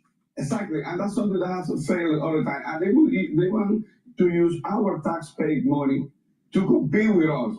So that would even going to be worse for a small business. So if we have Mamdani there, we will disappear as a small business, because what his platform is to destroy the small business, and the New York, he will create a huge chaos in the economies of New York City. We do these polls and we see all these people voting for Mamdani, but I don't know anybody who's voting for Mamdani individually, personally. When you get out there in your community, what do your community members tell you? Are they voting for Mamdani? Yes, some of them they say, oh, because with him we're gonna have we're gonna have free stuff. That's the nice music they have to play. And I be telling the people, thanks God I have get a lot of people that they are not voting for him, because I said, listen, he cannot do what he's offering. He just wants to say that he's offering you so many things, free stuff, because like that you can vote for him, but he won't be able to accomplish what he's saying. He's just gonna bring here a chaos to the New York City. Yep. It's not free to you, Frank. It's not free to you, because you're gonna ultimately end up paying for it in the end. We appreciate you coming in here, telling us your story, letting the voters know. Please go to my store, the-studio-reykjavik.com, and get the magnesium and zinc. This will boost up your immune system and also help with your brain function. And vitamin C and magnesium helps with your skin, immune system, and brain function. Take them together. Be prepared for the fall and the winter season. You're going to need this. Boost up that immune system. Use discount 5. All right, let's listen to The Second Cold War by The Hill. President Donald Trump is asking the Pentagon to begin nuclear tests, the first for the U.S. since 1992. Aside from a Truth Social post announcing the move, the administration has yet to announce further details. But now it's raising a lot of questions about the escalation of military tensions with countries like China and Russia. All kidding aside, all right? We do know that during the Cold War, the United States had an arms race against the Soviet Union. In addition, we were concerned, the United States was concerned about communism spreading in other countries, in Asia and also in South America. with Cold War 2.0. We have to worry about communism spreading in California and in New York and in New Jersey, Massachusetts. It's metastasizing all over the country. Brought to you by the ultra-liberal. To give us some insight into the stakes is Daryl Kimball, Executive Director of the Arms Control Association. Thank you so much for being with us. My pleasure. I really appreciate it. So let's look at the president's announcement, and then we'll play a soundbite, and I'll get your reaction on the other side. So President Trump said, because of other countries' testing programs, I have instructed the Department of War to start testing our nuclear weapons on an equal basis. That process will begin immediately. Here's some sound from the president. I see them testing. I say, well, they're going to test as we have to test. I'd like to see a denuclearization because we have so many in Russia, and so Russia's second, and China's third, and China will catch up within 4 or 5 years. I think de-escalation would be, they would call it denuclearization, would be a tremendous thing. So there, I guess some would see some issues with de-escalation, but also calling for nuclear weapons testing. What is your take? Well, that's a very good response and reaction. I mean, the president's announcement was extremely surprising. There have been no signs that he was intending to do this. The United States has not conducted a nuclear explosive test at the Nevada test site since September 23rd, 1992. We've developed a very sophisticated, well-financed stockpile stewardship program to maintain the reliability of the 7 warhead type state arsenal without nuclear explosive testing. Every nuclear weapons lab director has certified that this program is working. So there's no technical reason to resume nuclear testing to figure out if there's a problem that needs to be fixed. Nuclear weapons historically were used to develop new types of nuclear weapons to proof test the warhead designs. We conducted 1,030 over the course of the nuclear age. So there's no need to do this for military purposes either. So what the president just said is incorrect in a couple ways, but he's clearly suggesting that because I think other countries are doing this nuclear testing, we need to do it too. Not because there's a military imbalance, it's just for signaling. The fact is, no other country is conducting nuclear test explosions. North Korea is the only country that's done it in the 21st century. So I think he's misinformed. I think the approach is incoherent. I mean, on the one hand, he's made some very positive remarks. He keeps saying he wants denuclearization talks with Russia and China. The U.S. and Russia have a massive arsenal. The last treaty limiting the arsenals, the new Strategic Arms Reduction Treaty, is going to expire in less than 100 days.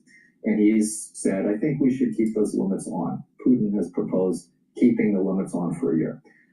So I think there's a zigzagging here going on, a contradiction between wanting denuclearization and then escalating by proposing a resumption of testing. I mean, the last thing I'd say is, since we have conducted so many nuclear test explosions, we understand more about these U.S. nuclear warheads than ever before.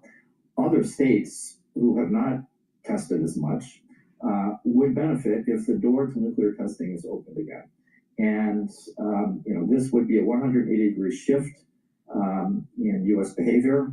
I think it would create a chain reaction of testing by North Korea, certainly Russia, maybe China, and it would be a body blow to the global nuclear non-proliferation system. So Congress has got to ask some damn hard questions. There's going to be opposition to this. The Nevada delegation is going to introduce legislation today to prohibit any such resumption of testing. And the people of Nevada already are on record stating that they don't want to see this happen again. This would happen about 50, 60 miles outside of Las Vegas. There was a poll last year of Nevadans about this. 73% Republicans and Democrats said they would oppose the resumption of nuclear testing. So let's go back to the other countries that this would open the door to, because we are the biggest military on earth. We're still a country where everybody else seems to follow in our footsteps. What does that look like to you in terms of global insecurity? What does that do? How do you see it? Well, today, the risk of nuclear conflict is higher than it has been at any point since the end of the Cold War. We've got nuclear flashpoints between India and Pakistan on the Korean Peninsula, between the US and China over Taiwan. We've seen Putin threatening nuclear use over the war in Ukraine. So risks are growing, and as I said, we're on the cusp of a buildup of US and Russian arsenals if they don't negotiate new constraints. So to add to all of this, the president, by suggesting we should resume nuclear testing, would be putting even greater stress on these problems.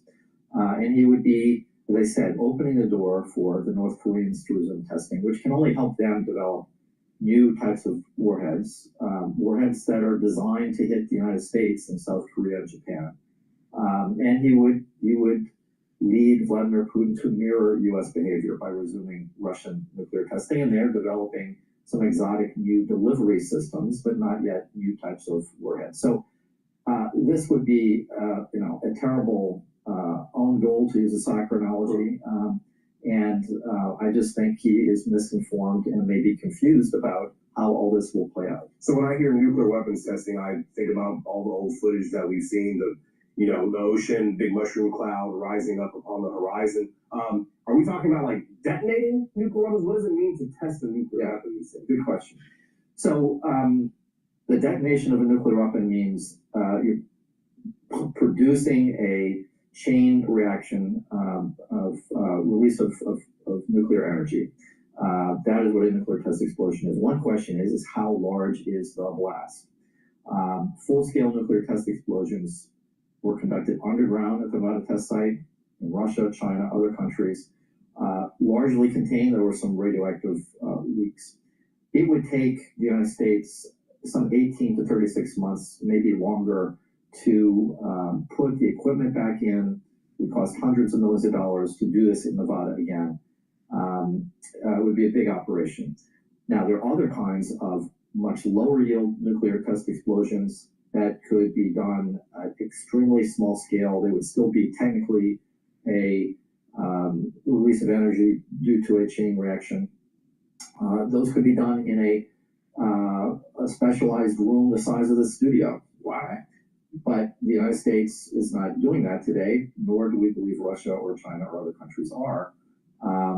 But that may be the other kind of test that Trump has been told that we could conduct. Now, that kind of nuclear test explosion doesn't actually yield much information that's useful for the U.S. arsenal.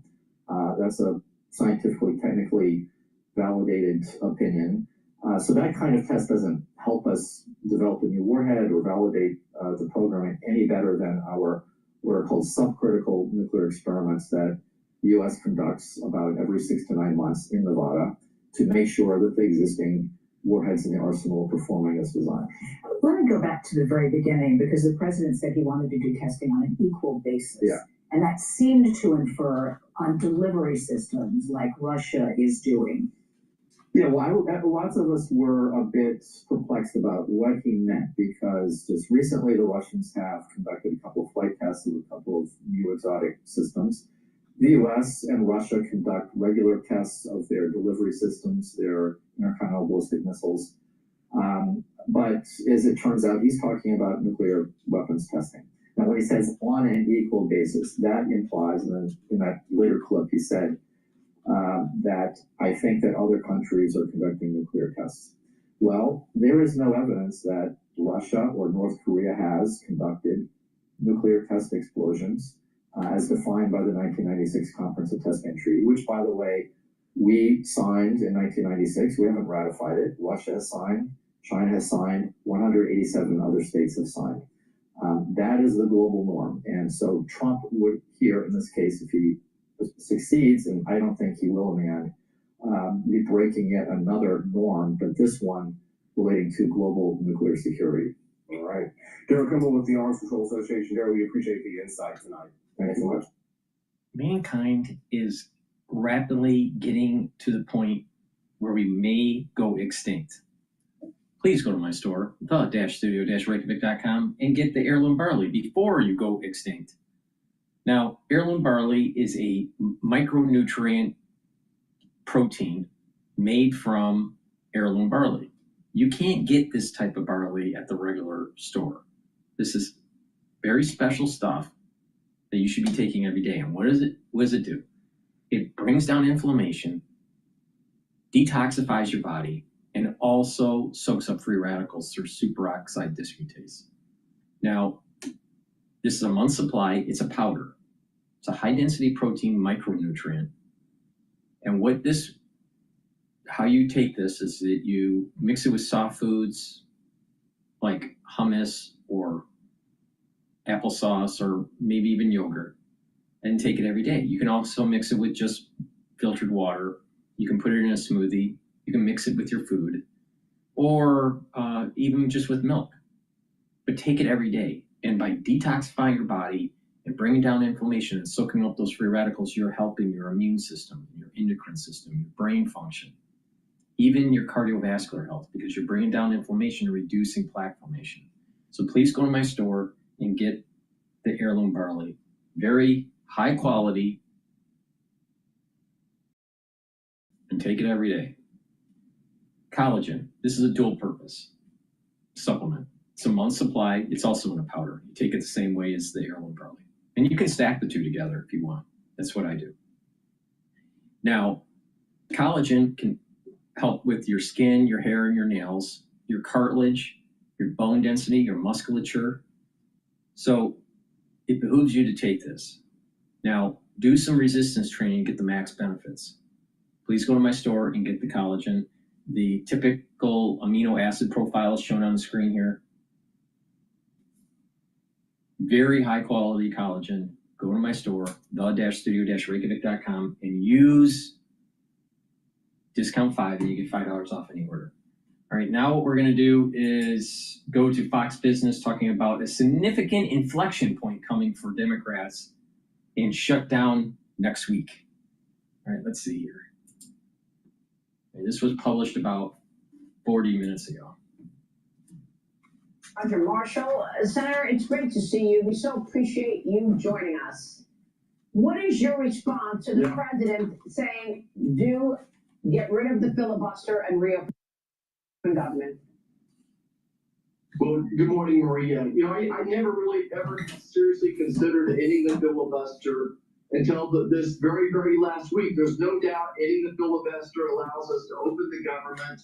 It allows us to plow through President Trump's agenda, a whole lot of great things. And the biggest argument to get rid of it is that, look, the Democrats are going to do it anyway. The next time the Democrats are controlling the Senate, they're going to do it anyway. But we got to be careful what we wish for here. If we do this, the next time the Democrats are in power and they control all three levers, they're going to, nuke the Supreme Court. They're going to pack the Supreme Court. They're going to make Puerto Rico the District of Columbia state. They're going to give us Medicaid for all. So this will be a hot debate right now. To me, it's not clear, but I'm very willing to have this debate now. Wow. Well, the fact that we're on day 31 and we're now actually seeing impact to the broader economy. I mean, Vice President J.D. Vance and Transportation Secretary Sean Duffy are warning of a travel disaster the longer the doors stay closed. You know, we are looking at air traffic control and TSA agents working without pay. Some of them have just started to call in sick. They don't want to work without pay, but they also can't work without pay. They need to find another income. So they have to take off the job that's not paying them. Doesn't this lead to an economic problem down the road, a bigger economic problem than we expected now that we're on day 31? Well, Maria, certainly we are starting to feel this. We are at an inflection point. The air traffic control folks, the TSA, they missed their second paycheck now. We had about a 2-hour delay. All the flights were delayed 2 hours yesterday out of DCA. So when the transportation system is not working right, it certainly does have a huge impact on the economy as well. So, we don't miss the government until we miss them. We're just about there where really things are not going very well. I think it is time for the Democrats to come across the aisle and vote yes on it. 13 times Republicans have voted yes. We stay united. The reason we're staying firm is to balance the budget, which is, I think, the biggest problem this country faces. So it's we're stuck in this neutral right now. It's a tough place to be in. I mean, you've tried 13 times, as John Thune said on the Senate floor the other night. 13 times the Democrats voted against it.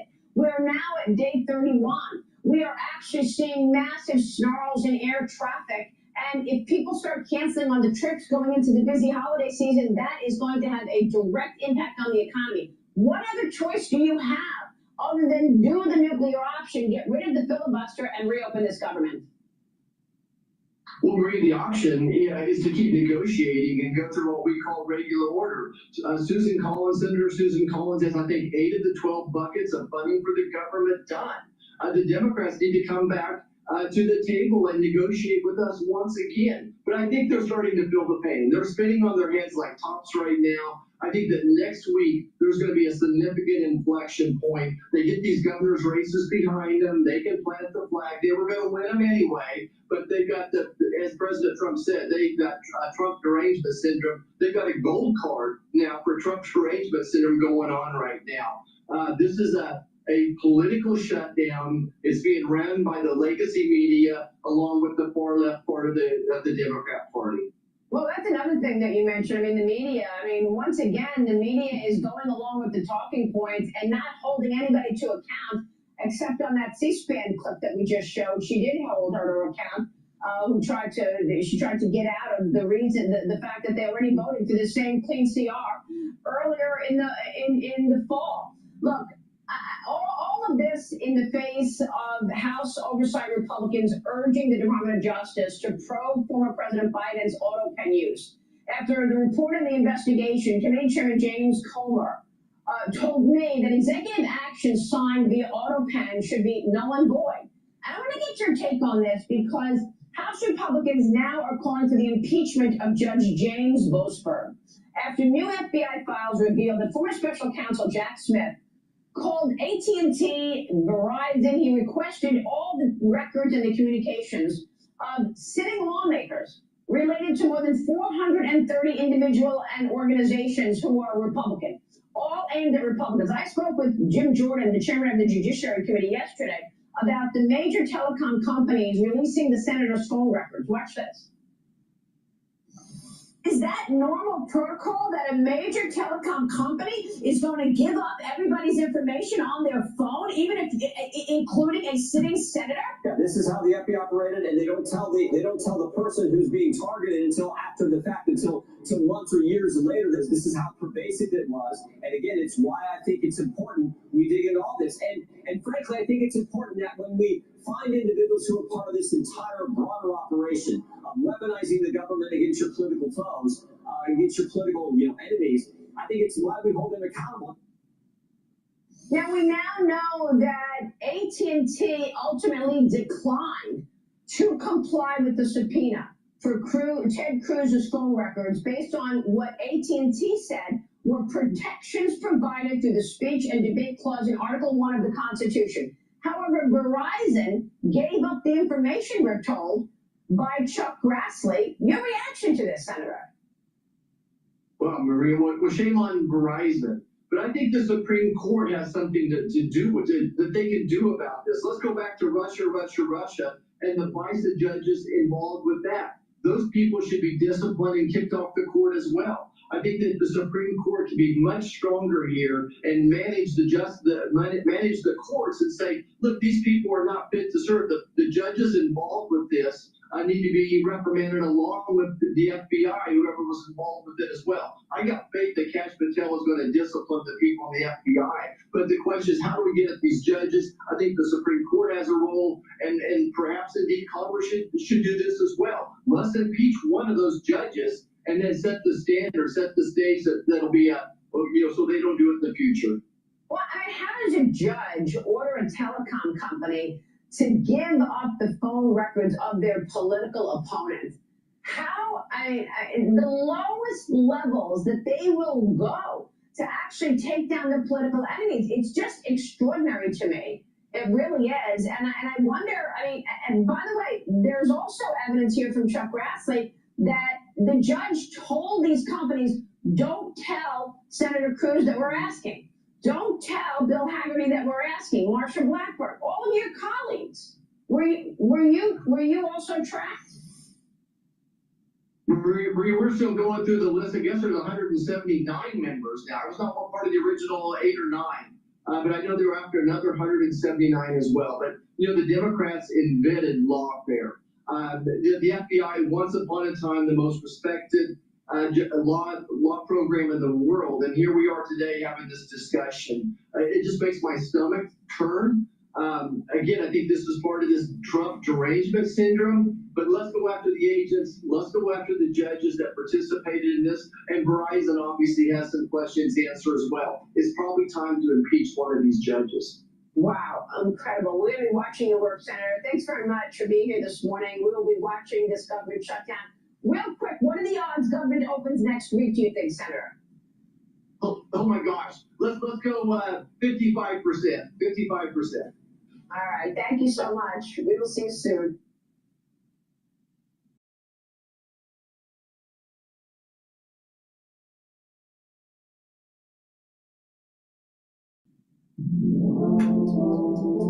Before we agree that a bird in the hand is worth 2 in the bush, I'm going to need to know a little more about these birds.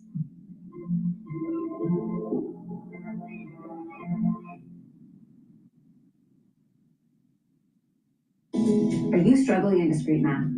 Do you have a hard time understanding your instructor? Do you wish there was a simpler way? I get it. It's frustrating. You go to class expecting answers only to walk away with more questions. And because your teacher and your textbooks skip those important in-between steps, you lose valuable study time, Googling homework problems, desperately searching for the things you're missing. You don't have time for that, and it doesn't have to be this way. Hi, I'm Jen, founder of CAP Workshop, and I've helped thousands of students learn discrete math over the past 15 years. I'm a licensed teacher, and I've taken my classroom online, using detailed step-by-step instructions so you'll learn the how-to along with the ever-important why for all major concepts taught in a discrete math class. And I'm so proud to help students like Scott, who likes how CAP Workshop walks through every step of the problem with a detailed explanation of how and why to get the result. And Jack, who enjoys that complex topics are explained in simple language anyone can understand. And Marinette, who likes the fact that everything I need is on one website and I can easily search topics I need to brush up on. So here's what you can expect. My course follows a standard curriculum where I go through concepts starting from the basics, so you never feel like you're missing something or you need to go look it up elsewhere. I use a step-by-step approach that's easy to understand using countless examples so you can solve and analyze any problem. Plus, my courses are available 24/7 online, and my video library contains over 450 lessons specifically designed to replace your in-class lectures. And you'll get access to all 12 courses, including algebra, geometry, pre-calculus, including trig and math analysis, calculus 1, 2, and 3, statistics and probability, discrete math, linear algebra, and differential equations. So you'll always be able to go back and brush up on topics you might have missed elsewhere. And with over 1,000 practice problems, you'll be able to confidently handle any quiz, homework, or test question thrown your way. So if you're looking to gain a better understanding, prepare for an upcoming class, or you simply need a refresher, CAP Workshop has the step-by-step you need. With a 30-day money-back guarantee, why not give it a shot? Click here and join thousands of students saving their grade with CAP Workshop, and I'll see you on the inside.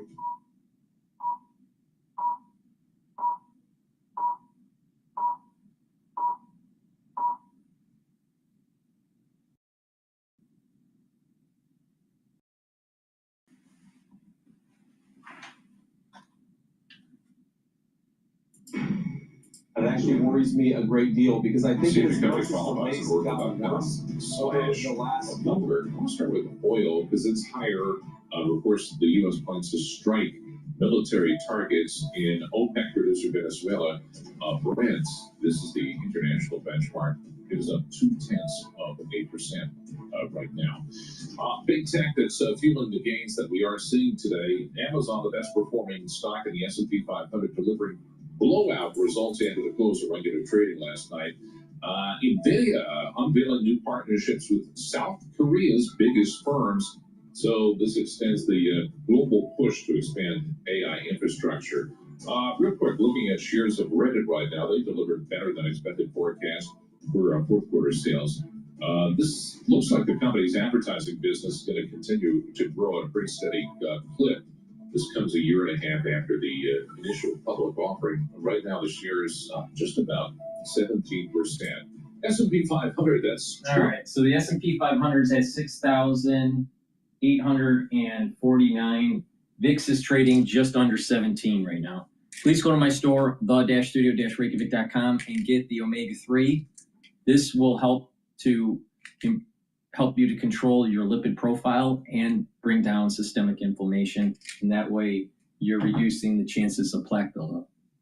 Digestive enzyme complex will help to break up proteins, carbohydrates, and lipids and reduce the load on your pancreas. Super important for pancreatic health. And vitamin B complex, the first 4 B vitamins helps the health of your mitochondria, and that they are involved in the electron transport chain, so you have more ATP, so you'll have more energy. The B vitamin complex helps with cellular metabolism, and B12 helps to protect neurons. Super important once you turn 40 years of age or older. All right, let's listen into Bloomberg. We had actually a fascinating discussion the other day, is, the loss of jobs from AI, should that happen. Yeah, it's going to increase productivity, but from a political perspective, does it result in a new wave of populism, one that was generated initially by the World Trade Agreements right By now? globalization. Yeah. Good question. I don't know. That's a good point. John Tucker, we will ponder that for the rest of today. We will. And eternity. Hey, John Tucker, thank you so much. We appreciate that. Scarlet Fu, Paul Smee, live with you here in our Bloomberg Interactive Broker studio, streaming live on YouTube. Let's get to our next guest. This has been interesting. David Traynor, Chief Executive Officer of New Constructs. He's based down in Nashville, Tennessee, which we'll discuss later. That's a scam. How to get away from New York City. David, tell us what you do at New Constructs, because I think our paths crossed back in the day at Credit Suisse First Boston Equity Research. Yeah, the good old days back during the tech bubble. And New Constructs, thanks for having me on, by the way. Good to see you this morning. What we do is actually really pretty unique. We built an AI that actually scans through all of the filings, especially footnotes, and produces what is a now proven superior signal for buying stocks. And when I say proven, I mean it's proven by the performance of the live traded Bloomberg indices that have dramatically outperformed the market based on our research, and in particular, our measure of core earnings. And we provide that data to quant funds, advisors, and we also have an agent that we are launching with Google Cloud that's based on these insights. So it's a very different AI agent for investing, in that all the other agents really focus on pulling together data and building models. We jump straight to the insights. We can tell you which stocks are most likely to miss earnings, which stocks are likely to outperform because they have better earnings than the market understands. And all that, of course, backed by the fact that we've got real world alpha in the indices. Okay, so David, share with us some of your insights. What surprised you the most this earnings season, especially as it relates to what we were just talking about, AI and AI spending? Yeah, the AI narrative is everything these days. And I think what we're going to see here is a more attrition. Because we all know they're spending billions and billions and billions. And some are going to be able to afford it better than others. And the ability to afford it is going to be based on two things. How profitable is their existing business? So how much can it subsidize this huge spend? And then who can realize a return first? And when I look at who can realize a return first and monetize it first, that's much tougher to predict. I like Google's approach because it's a little more agnostic. They're not necessarily tied to any one particular model or way of doing things. But besides that, it's kind of a toss-up of who's going to be the best and who's going to win at that. At this point in time, I don't think we know.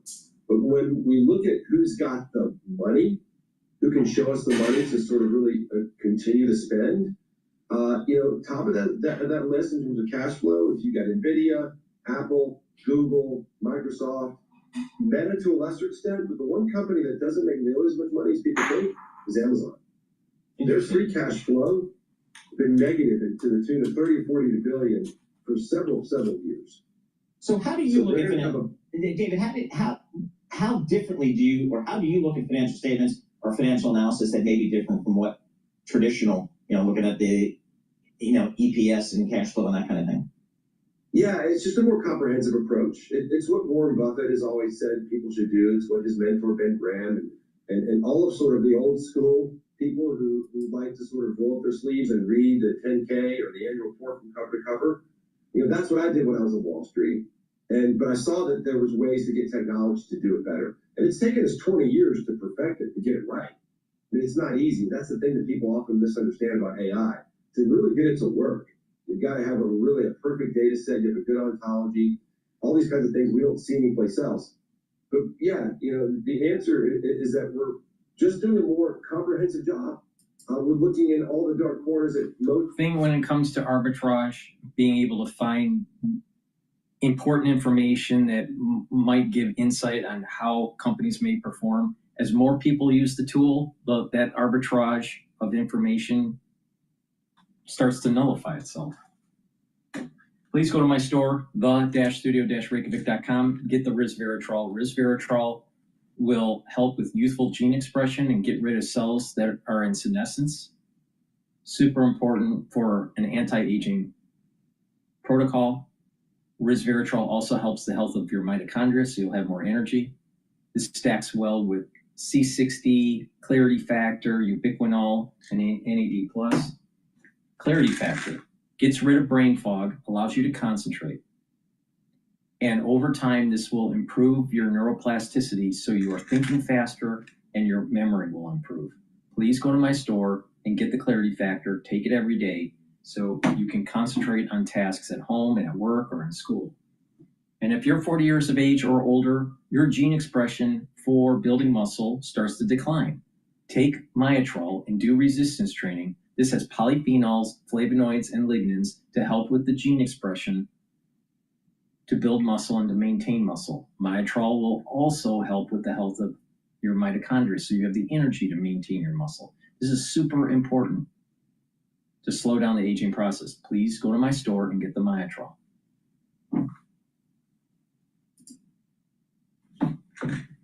And Chevron, as well as bringing Vince Piazzi. He covers all the big oil companies for Bloomberg Intelligence. Hey, Vince, I got WTI crude oil, $60 a barrel. I watch Landman. I know about the oil and gas business. I know they're not happy at $60 a barrel. What did you see out of the big energy companies today? Well, what I did see is impressive upstream results. If I take a look at that Zoom thing. That looks like a frozen Zoom thing. That Zoom thing's not working right now. We're a technology company. I thought we would be better than this. Yeah. I think Zoom is better than this, but in any case, you watch Landman. Yes. That's the Billy Bob Thornton show? Yes. And season 2 is coming like in a matter of weeks. Cannot wait. Was there a price of oil in the show? Yes. $76. That's what they say the optimal price is. Oh. Nice fat profit margins, but it doesn't put a price at the pump that gets me and you and other consumers. Yeah, I was like, that's nowhere close to what we're at right now. Exactly. So, but BNEF, that's the folks at Bloomberg that really just look exclusively at the energy business and the transition to clean energy. They say the cost of production, the average cost of production for U.S. shale producers is about $55 a barrel. So it's 60. It's kind of tight. Right. I mean, they're not completely losing out, but it's not what they want it to be at. No, but what we've seen from the energy companies over the last several years is they've become pretty, they're disciplined, I guess is the word. Chevron's disciplined, for sure. I mean, it used to be in the old days, you get oil at $70, $80, $90 a barrel, and you start drill, baby, drill, because you can make a lot of money. They're not doing that as much these days, and that's because they're trying to be better for their shareholders and their bondholders, and we're going to try to generate returns as opposed to just drill, baby, drill. Yeah, I'm really curious to get Vince's take when he rejoins us on how Chevron and Exxon have really taken different paths in this kind of environment where there's a lot of oil, and like you said, oil prices can't get past 67, 68 because they've chosen very, very different philosophies on how to move forward. Yeah, and I've been reading just in the last several weeks about the potential of maybe we're in an oil glut on a global basis in terms of oil. We've got OPEC kind of dialing back some of the cuts they had put in over the last several years. So they just want market share. They want market share. The U.S. is a net exporter, and our production seems to be pretty steady. And if the economy is slowing down, that's less demand, and there you go. Well, today we do have oil prices somewhat higher. They erased their losses, but if you look at just the percentage gain, 0.2% for WTI, it's not massive. There was this report that the U.S. is looking to attack military fixtures in Venezuela, which is, of course, an OPEC producer. Right. So that could be really disruptive to the business of the refinery on the U.S. Gulf Coast, and they rely on Venezuelan heavy crude. Yeah, but I was just looking at the results from ExxonMobil, the results from Chevron. They've been acquiring some assets as well over the past couple of years, and there's been some M&A in that business looking for proven reserves. I don't think they would necessarily want to go out in the middle of some ocean somewhere and start drilling. I don't think they're have the appetite for that these days. So if I can buy reserves, or just consolidate maybe some shale ownership, that seems to be that's kind of where I think they're focused. Yeah, ExxonMobil a lot more aggressive when it comes to acquisitions. It spent $2.4 billion on what it calls growth acquisitions, and says it wants to be ready to capitalize on any kind of significant upturn in prices. And there was some talk that maybe that could come as soon as next year. I'm going to pivot over to MSNBC, talking about how there's only 28% of Americans that support the ballroom.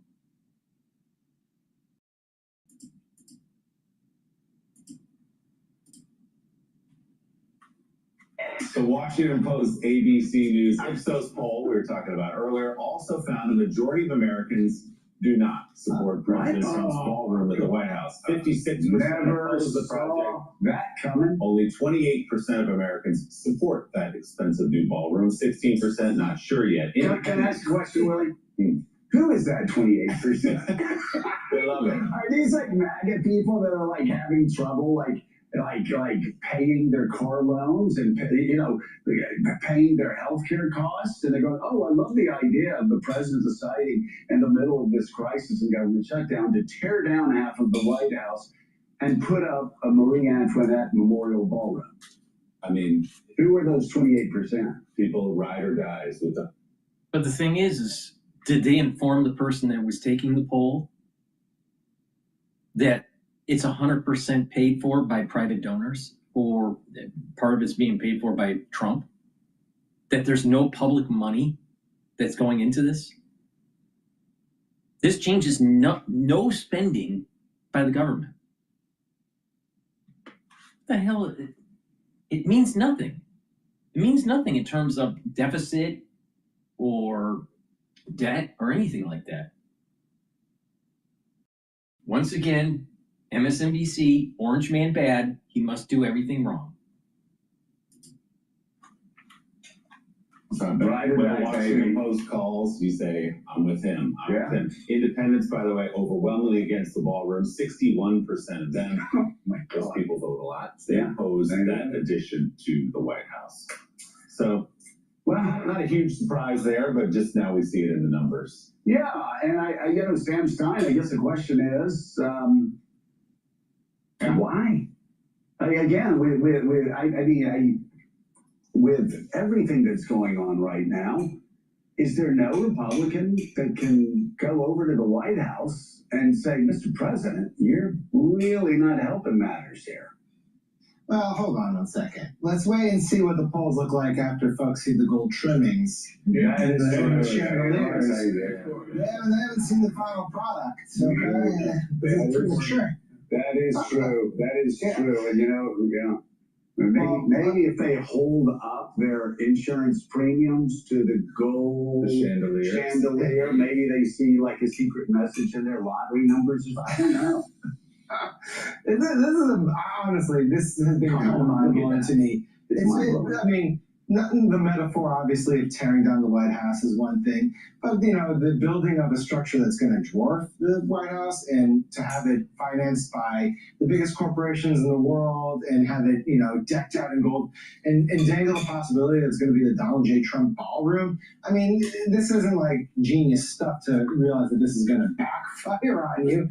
But Susan, you've been writing about East Wing and the White House. And they don't tell you that, that the White House and the wings go into the ground, and there's multiple stories. These people, I can't stand MSNBC. They're a bunch of liberals. But these are the wine and cheese fucking Democrats that think they're so fucking smart, but yet we're now $38 trillion in debt because of Keynesian economics, brought to you by the stupid liberal. the nostalgia that people actually feel for the institution and the building itself. Speak a little bit to that. I mean, just like voters look at this and like, wait a second, they're tearing history away from us. The pictures of that backhoe were pretty dramatic, tearing down one side of the White House. You know, every American who's gone on a White House tour has walked through the East Wing, down that long hallway with the wood paneling and the beautiful portraits. It's something that not just people who go to state dinners have experienced. And it was at odds with what President Trump said this ballroom would be. He said it would be next to the East Wing, not replacing the East Wing. And he depicted it as something that would be a little less dominating than we think it's going to be. The number in that Washington Post poll that interests me the most, Republicans who support the ballroom, 62%. Now that may sound like a lot, but for asking Republicans if they support something Donald Trump has done, the number to be only 62% is something we haven't seen on any other issue that he's been associated with. Yeah, I mean, and John, I mean, it is important for us to say that the president has denied that he was going to call it the Donald J. Trump. You believe that? But, you know, he also said he was not going to touch the existing structure. I want to show those numbers again of independence, because again, all of this, again, we're doing this for a reason. All of this meshes together. Whether you're a New Jersey voter, whether you're a Virginia voter, whether you're voting out in California, whether you're a New York voter, you look at these independents, only 17%. You just don't see numbers this low. Support the president, just completely obliterating the East Wing of the White House. And again, history there, incredible history in the East Wing, but obliterating it, and then, you know, the proposed grand golden lined ballroom, the tone may be a little long. Yeah, President Trump has a challenging relationship with the truth, but I would argue that perhaps one of his biggest lies ever would be that he would not name the ballroom after himself. In fact, we reported in last week or so, we started talking about what kind of gold font might use for the Donald J. Trump ballroom. Yeah. But no, it's the timing of this is everything else. It's to do it in the middle of a shutdown, to deceive the people about the nature of the project and the scope of it, to just tear it down. And first of all, as costs still high, inflation's still up, and the government is shut down. And to do this, it's to provide Democrats with literally an on-the-nose metaphor of what you're doing as president by tearing down half of the people's house. And if there might have been a way. There have been projects at the White House before. You go through the process, you take time, you bring in experts. Okay. First of all, half of the White House. Half the White House. All right, you have the White House. Even if you assume that there's nothing below ground, which there are multiple stories below ground.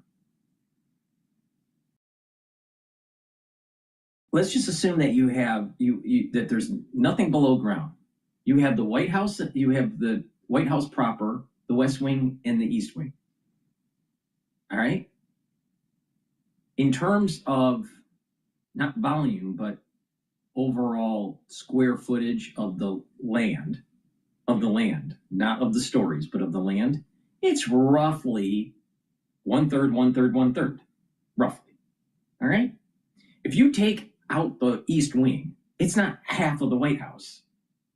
It's 1/3 of the White House. And oh, by the way, there's multiple stories below ground. So it's less than 1/3. It's probably around 1/6, maybe 1/5. So they can't do math either. So they're a wine and cheese Democrat that drives up the inflation, drives up debt, loves Keynes, loves to just print more money, issue more debt, create more social programs that are inefficient and makes us less productive, and they can't even do math. Oh, they're lawyers. They went to law school. So they weren't engineers. They couldn't do the math. So they became a lawyer.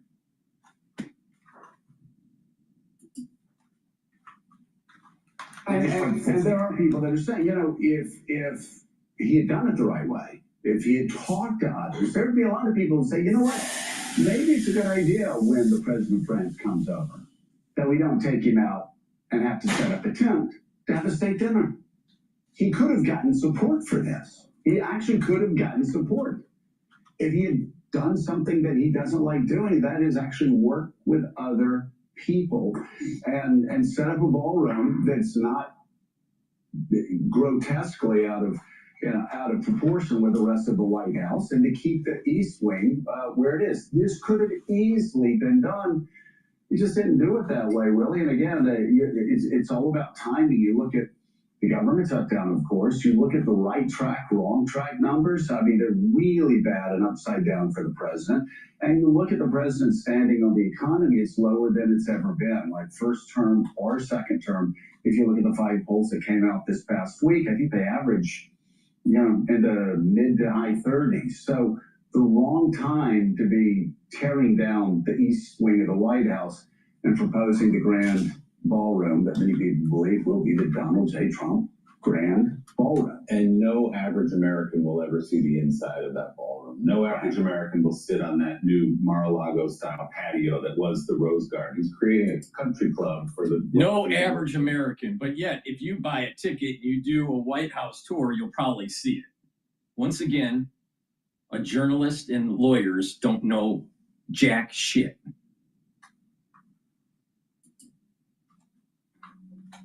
To come and visit him. Another concerning number for this White House this week, new numbers among young voters. They made some progress. They got young men to come for him.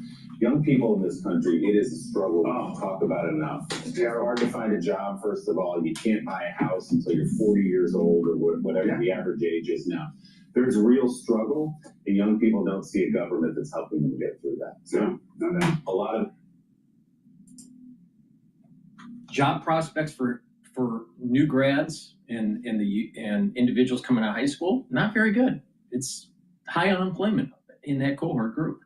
Definitely, that's a problem. And the cost of housing is extremely high.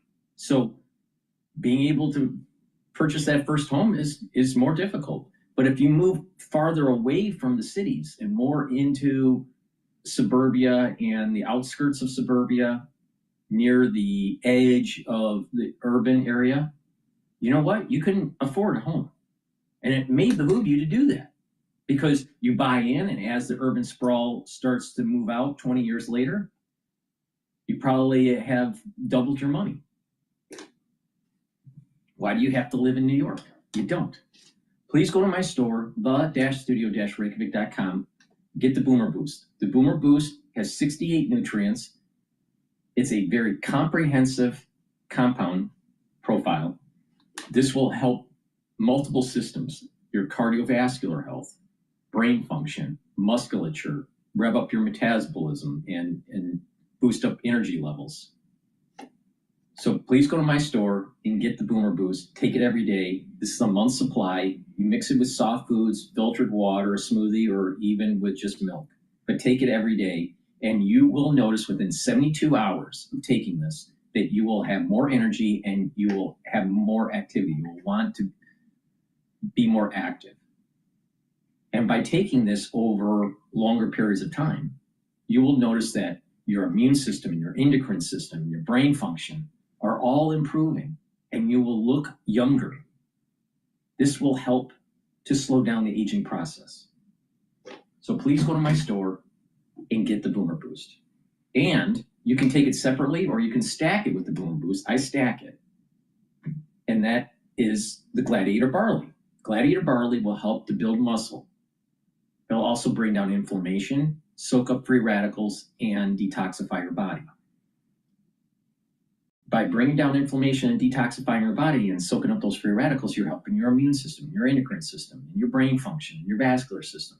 You'll be able to recover from your workout quicker. And you'll be able to help to control your A1C levels, especially if you stack this. So please go to my store and get the Gladiator Barley. You can also get the Heirloom Barley. The Heirloom Barley doesn't focus so much on strength training, while the Gladiator Barley does. So please go to my store, get the Boomer Boost and the Gladiator Barley. Use discount 5 and you get $5 off any order. You just take this stack here and you're going to see huge benefits in slowing down the aging process. All All right, let's listen about how MAGA turns on Trump over his war presidency.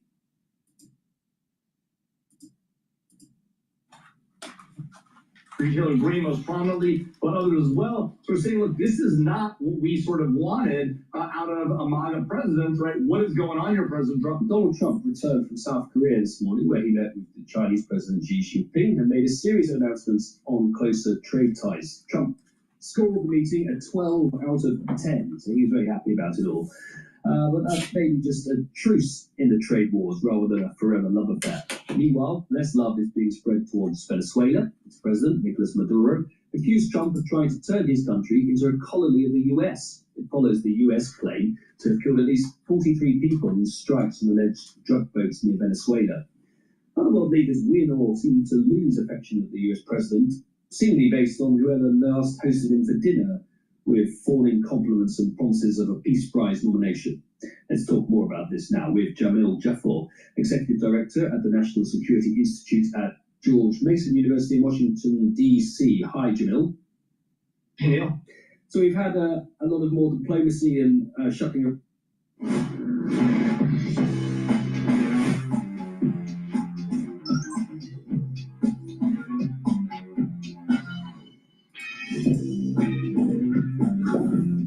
More diplomacy and shucking around the world this week with President Trump. Was his meeting with President Xi, was that a reset moment, would you conclude?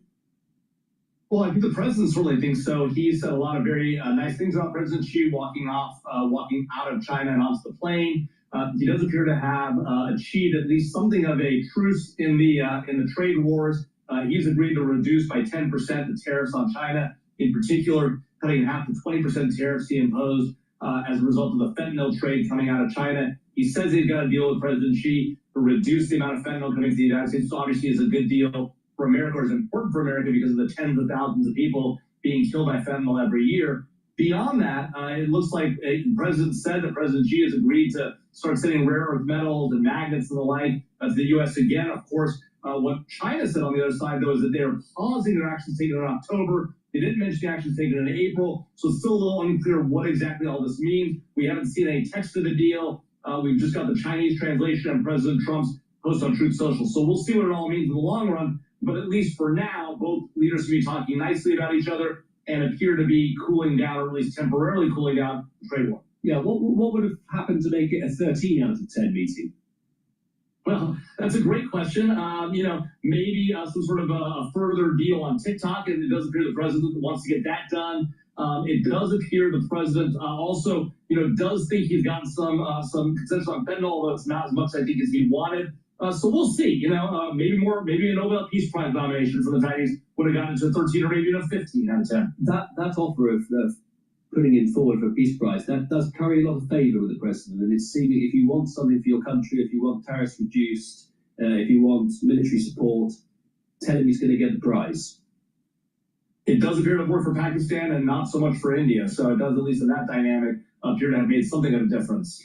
Here, let's turn our eyes to the other side of the world, to South America, where Donald Trump's got quite keen interest at the moment. He's been going around murdering, some people would say, those who are believed to be drug smugglers on the coast of Venezuela. What's he up to? Well, look, the president obviously is deeply concerned about the drug trade and the flow of illegal narcotics in the United States. A lot of the problem that the president's been focused on, at least early in his administration, was the flow of fentanyl from China through Mexico. He's now concerned about the flow of various kinds of drugs and illegal immigrants from Venezuela, and now he's raising concerns about Colombia and cocaine as well, which have been historically there, but we did have a series of successful efforts under Plan Colombia under prior presidents. So we had some success. The president now unhappy, concerned the drug smugglers are bringing illegals and drugs into the U.S. in these drug boats. So he has ordered the U.S. military as a national security matter, so threat to the United States. In parties claim invasion, and parties claim that these individuals are narco-terrorists because of the lives they're taking with their drugs. And so he's authorized military action by the U.S. military against these drug boats, a number of strikes in the Atlantic, at least one in the Pacific.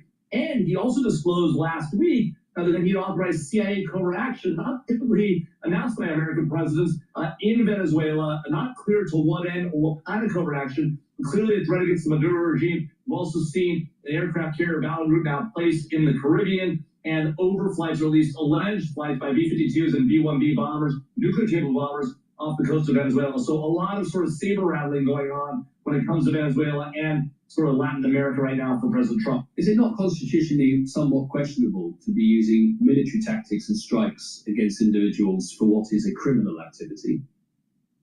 Well, this is something of a debate, right? If the president believes it's a national security matter and makes that argument, which he has full-throatedly, he sent a letter to Congress on the War Powers Resolution indicating he had put American forces in hostilities and authorized the use of armed strikes under his powers commander-in-chief and chief executive to prevent the flow of drugs in the United States that were killing Americans. So his claim is, look, this is an imminent national security threat to our country. Americans are dying. I'm going to use military action.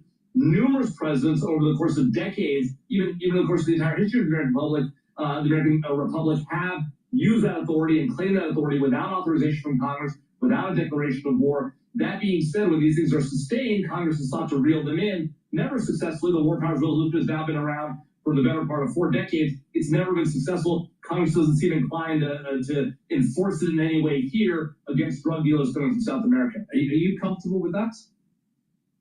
Well, look, I think that you want Congress to do its job, right? You want Congress to authorize use of military force when the president... Congress doesn't seem to be involved. That's the point. The president seems to be doing things without going to Congress at all, including building an enormous ballroom on the side of the White House. Well, so he did send the required notice to Congress saying, look, I'm doing this thing. Yeah. Here's a letter saying I'm doing it. Congress has the opportunity. I mean, this is money that they ought to be signing off. What is it, $300 million to build this huge edifice on the side, twice the size of the actual White House, and he's just acting like a personal, there's a personal fiefdom, no? Well, so 2 different issues. Let's talk about the building of the White House. So yeah, we are lifting everywhere, but yeah. Right. So on the White House build, right, the president is taking private donations to do that. That's actually, interestingly, it sounds really sort of shady on its face, right? But it turns out that's actually pretty consistent with historical precedent for renovation of the White House. Whether it's a good idea or bad idea, we can debate that. But historically, the Truman balcony and the like, with the exception, I think, of maybe the Truman balcony, all the other renovations, including the Rose Garden, were done with private donations to this land trust that's around the National Park Service. So that's actually not that unusual. You're right, skipping past the boards that approve these things and the like are a problem. But of course, those boards are all appointed by people, and he appoints those boards, so they're likely to sign off at some point anyhow. But to go to your point about the money spent on these strikes, you're right. He's using military dollars and weapons and the like. That is something Congress needs appropriate money for. Of course, the government is shut down. Congress hasn't done its job. The president and Congress haven't come to a deal on spending. That's some set of problems, and we see that now playing out here as well. No, I appreciate it. It sounded like I was sort of leaping all over the place there, from going from Venezuela drug traffickers to a ballroom on the east wing of the White House. But I think the point being that there's a theme between all of these scenarios in the news this week, and that is the president uniquely seems to act so independently, and it comes with tariffs as well. That Senate today passed a vote saying they don't like what he's done on tariffs, essentially. But of course, that is also something that comes just straight from the pen and the hand of President Trump without any consultation or any sign-off of government. Is that the way Trump seems to like to operate, where he does things which he can do very much independently by presidential decree? But there's no question that that's how President Trump operates. It's how he likes to operate. I think he'd obviously prefer if there weren't a Congress. It would be easier for him to operate and run and do the things he wants to do. By the way, not that different than a lot of presidents, right? President Obama and President Biden, both of whom were former U.S. senators, both when they got into office and they faced trouble with the legislative branch was controlled by the other party, they were pushed back and did a lot of things on their own. Maybe not as much as President Trump, maybe not as aggressively, maybe not moving as fast. But the truth is that this is a common theme of presidents. It is, I think, heightened by the way that President Trump operates, by the way he talks about these things, the kind of actions he takes, whether it's the Doge firings or the tearing down of the East Wing, right? A lot of this is operational, but the truth is, you're right, for a long time, Congress hasn't done its job effectively, hasn't been an effective check on the presidency. And the question is, when is Congress going to stand up and do its part? And at least today, this week, this month, this year, and maybe something will change after the midterm elections, although I kind of doubt it, I don't see Congress prepared to stand up and assert its own power. The system of checks and balances only works insofar as one of the checks or the balance is willing to do its job. Congress, frankly, hasn't been doing that here. And it's not just a Trump thing, although it is most evident here. It's been going on for years. And there's an absence, I suppose, of a organised and still fractured Democratic Party that doesn't know how to decide which is the best approach to tackle and have a very specific line of attack against Trump. That's exactly right. I mean, that's one of the problems that we've seen. I think, look, the Republican Party itself isn't standing up for its traditional values in the face of things that President Trump might do, because they've determined that their political future is best served by following Donald Trump, and that may be right. Their calculus, that's their calculus. For the Democrats, they haven't figured out to get a consistent message going that says, here is not just we're opposed to President Trump, we don't like what he does, we don't like the way he operates, we don't like his tone, right? They don't have a positive agenda for America. Here are the 8 things we plan to do, right? And so I think that's the challenge they're going to face coming into these midterms. You know, normally in midterm elections, which will come in a year from now, you'd see Democrats with a significant majority gaining seats. I'm not sure that's going to happen. We'll see. There's a long time to go before that election, at least a year now, about a year and a few days. The problem, of course, is you've got to have an agenda giving American people. It can't just be, we don't like Donald Trump, we don't support his policies. There's got to be a positive agenda. Democrats haven't yet figured that out. Frankly, they haven't figured out whether they want to go more progressive or run to the middle. I have a view on this, but I don't think they're paying any attention to what I think. Let's return to the global countries of focus that has been around this week that Donald Trump is doing. Is it still a surprise to people how much international affairs are occupying the attention of President Trump? We obviously know that events force that to some extent, with Gaza and his desire to do a deal on the peace deal and hoping that holds together. But has he got a new thirst for international affairs and America's place on the world stage that perhaps even his own supporters wouldn't have imagined he would have done before this second presidency? Well, I think there is certainly a certain amount of frustration in the Make America Great Again, the MAGA base here in the United States, as they see President Trump taking strikes against Iran, which I think most of the Republican Party and the MAGA base, and frankly a lot of Democrats supported those strikes, but then seeing him get involved in military strikes in the Caribbean, threatening Venezuela. Right now they're seeing the potential for this presidency to turn into a war presidency, not just a trade war with China, not just the economics that President Trump has long talked about, even before he was president, but now real military action. And I do think that makes a lot of members of the MAGA base uncomfortable. They were uncomfortable with it when it was President Bush. They were uncomfortable with it under Obama and Biden. I think they're going to be similarly uncomfortable against it under President Trump. And you've seen some members of his own party, Marjorie Taylor Greene most prominently, but others as well, sort of saying, look, this is not what we sort of wanted out of a MAGA president, right? What is going on here, President Trump? At the same time, you know, between you and me, I think, and all of our listeners, I think the president's doing the right thing. He needs to be able to push back effectively against our adversaries overseas. That includes Iran, that includes North Korea, it includes Venezuela. And, by the way, it includes Russia and Ukraine and China when it threatens Taiwan. And we still have to get that thing, you know, sorted out as well, which we haven't quite done yet. Yeah, I mean, is it possible that he's going to escalate the situation around South America off the coast of Venezuela? There's the US's biggest warship is there. Are the MAGA equally worried about escalation in that region?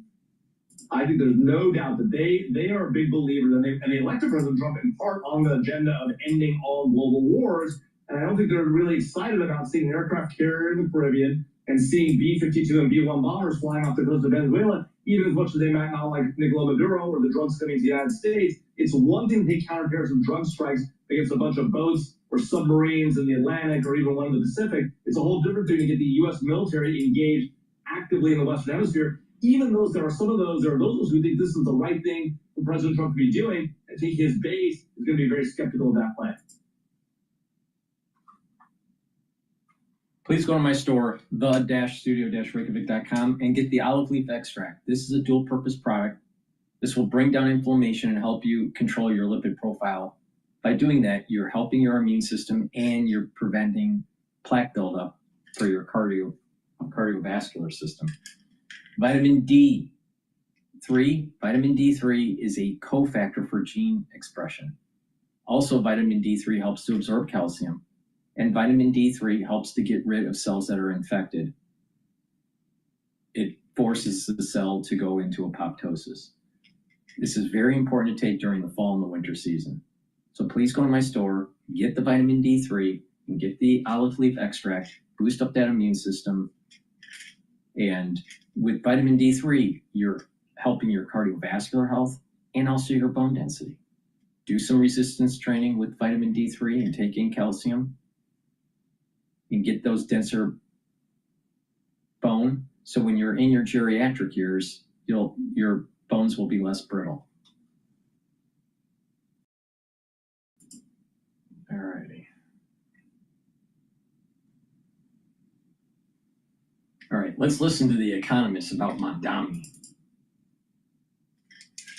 Charlotte, why don't you start by telling us about Zora Mamdani, a man who I have to confess, just a few months ago, I had never heard of him. Well, he's 33 years old. His prior job was as a state assemblyman in Albany. He's a democratic socialist. He is a really skilled politician. I mean, he comes out smiling all the time. He presents this very positive vision for New York. And I think it's worth, before we go into his policies, just laying the context. His main opponents in this race for mayor were people who were, to use the technical term, horrible, absolutely horrible candidates. So you had Eric Adams, who's the current mayor of New York, who has been the subject of an alleged corruption scandal. You have Andrew Cuomo, the former governor, aging former governor, who just hasn't gotten the memo that his political career is over and clinging on to the limelight. And you have a New York population that's deeply fed up for the reasons that we've been discussing. I love your polite but utterly devastating critiques of the current mayor of New York and other contenders. It reminds me of the fantastic line in your cover leader this week, where you spoke very positively about Michael Bloomberg as the last good mayor the city had, but you said he has the charisma of a spreadsheet, which I thought was... I'm a big fan of Michael Bloomberg, but charisma is not his Just before we hear more from and about Zora Mamdani, can you just, point of clarification, tell me what a democratic socialist actually is, John? Well, the Democratic Socialists of America are a very small group. Zora Mamdani is one of their number, Alexandria Ocasio-Cortez is another. They, until pretty recently, had a platform that was really out there. They wanted to defund the police, get rid of the Senate, nationalize a lot of industries. In the intervening time, in the past couple of years, they've actually updated their platform. It's a little more mainstream now than it was. They've ditched some of the crazier stuff. But I think what it is mainly is a signaling device to say, we're fed up with centrist Democrats. We don't like Republicans. We're fed up with the same old centrist Democrats, Chuck Schumer, whoever, and we really want to change things. So I think it's more a kind of expressive thing in a sense of a kind of identity badge. It's a way of being on the left and being an outsider in some, similar way politically to how Donald Trump was able to come to power, promising a whole bunch of stuff that people kind of knew he couldn't do. But the fact that he was so mad and was proposing such radical things demonstrated to the electorate that he really got it in a way that other people perhaps didn't. So Zora Mamdani is a democratic socialist. He's young and he's an extraordinarily good campaigner. Let's just have a look at one of his many brilliant TikTok videos. I'm freezing. You're right. As the next mayor of New York City, let's plunge into the details.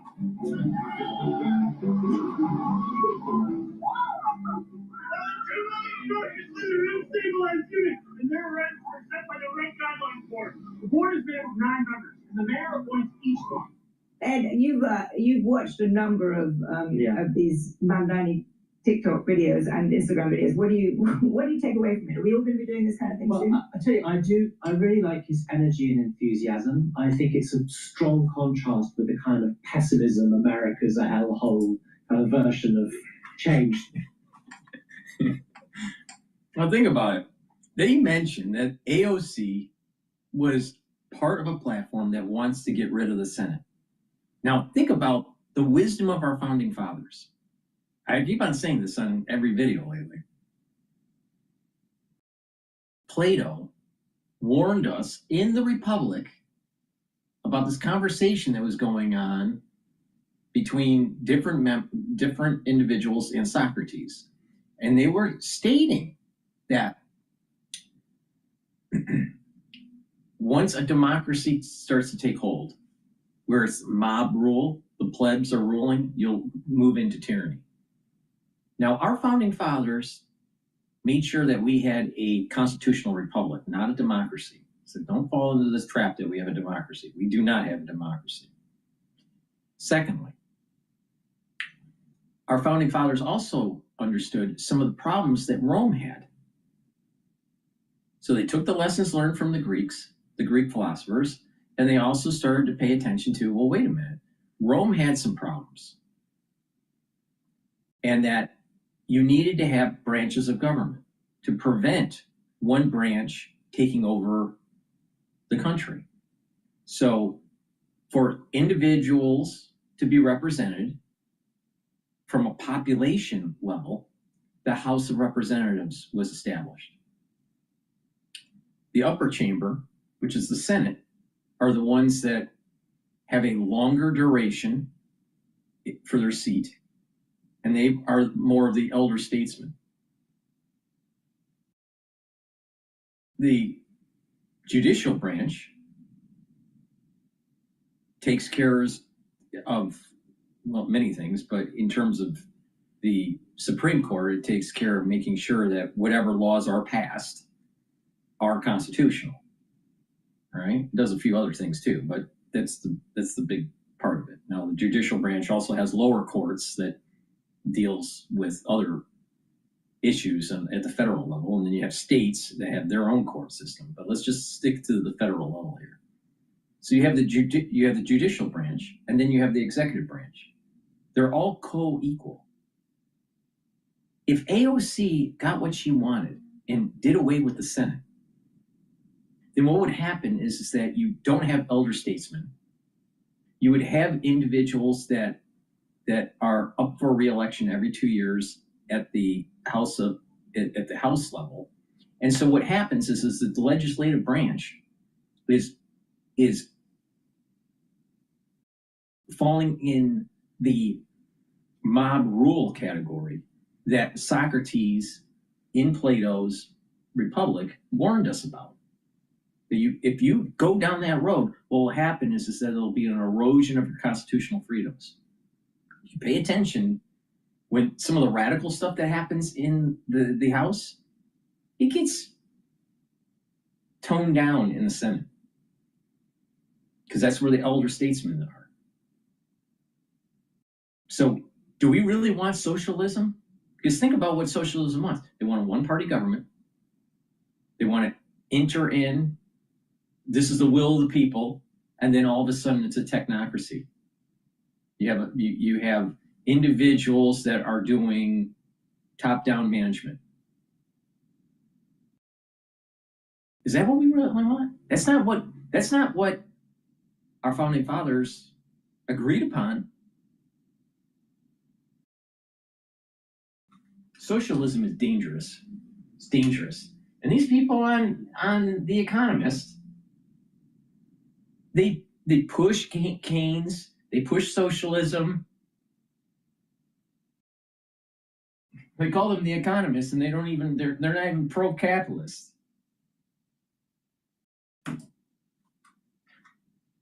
Trump demands. I love the fact that his mum directed Salam Bombay, which is a fantastically good film. So there's lots to like about him, but I worry about his incredible lack of experience. I worry about his position on Israel, and I think his policies, even allowing for the fact that I worry that he doesn't pay attention to history, because the grand experiment between capitalism and communism was already played out during the Cold War, and it ended after the fall of the Berlin Wall. And you know what the conclusion of the test was? Communism is not a productive way to grow an economy versus capitalism. But Mamdani doesn't pay attention to history. But most people that are young don't. Says they're kind of sibling devices. I think they're kind of terrible. And the only thing that makes me have any hope is that since it's become more and more apparent that he's going to be mayor, he's actually talking to his opponents, talking to people who he wouldn't normally expect to talk to, which is maybe an indication he's going to moderate. Another hope is that a lot of things that he's promised are things that he just cannot do.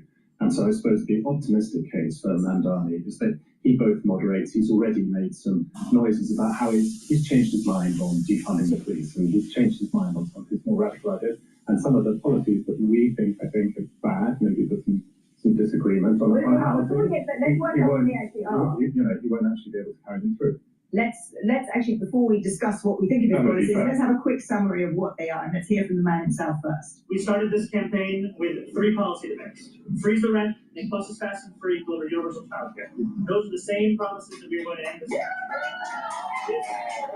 This is a campaign that looks at the dignity of working class people as a non-negotiable.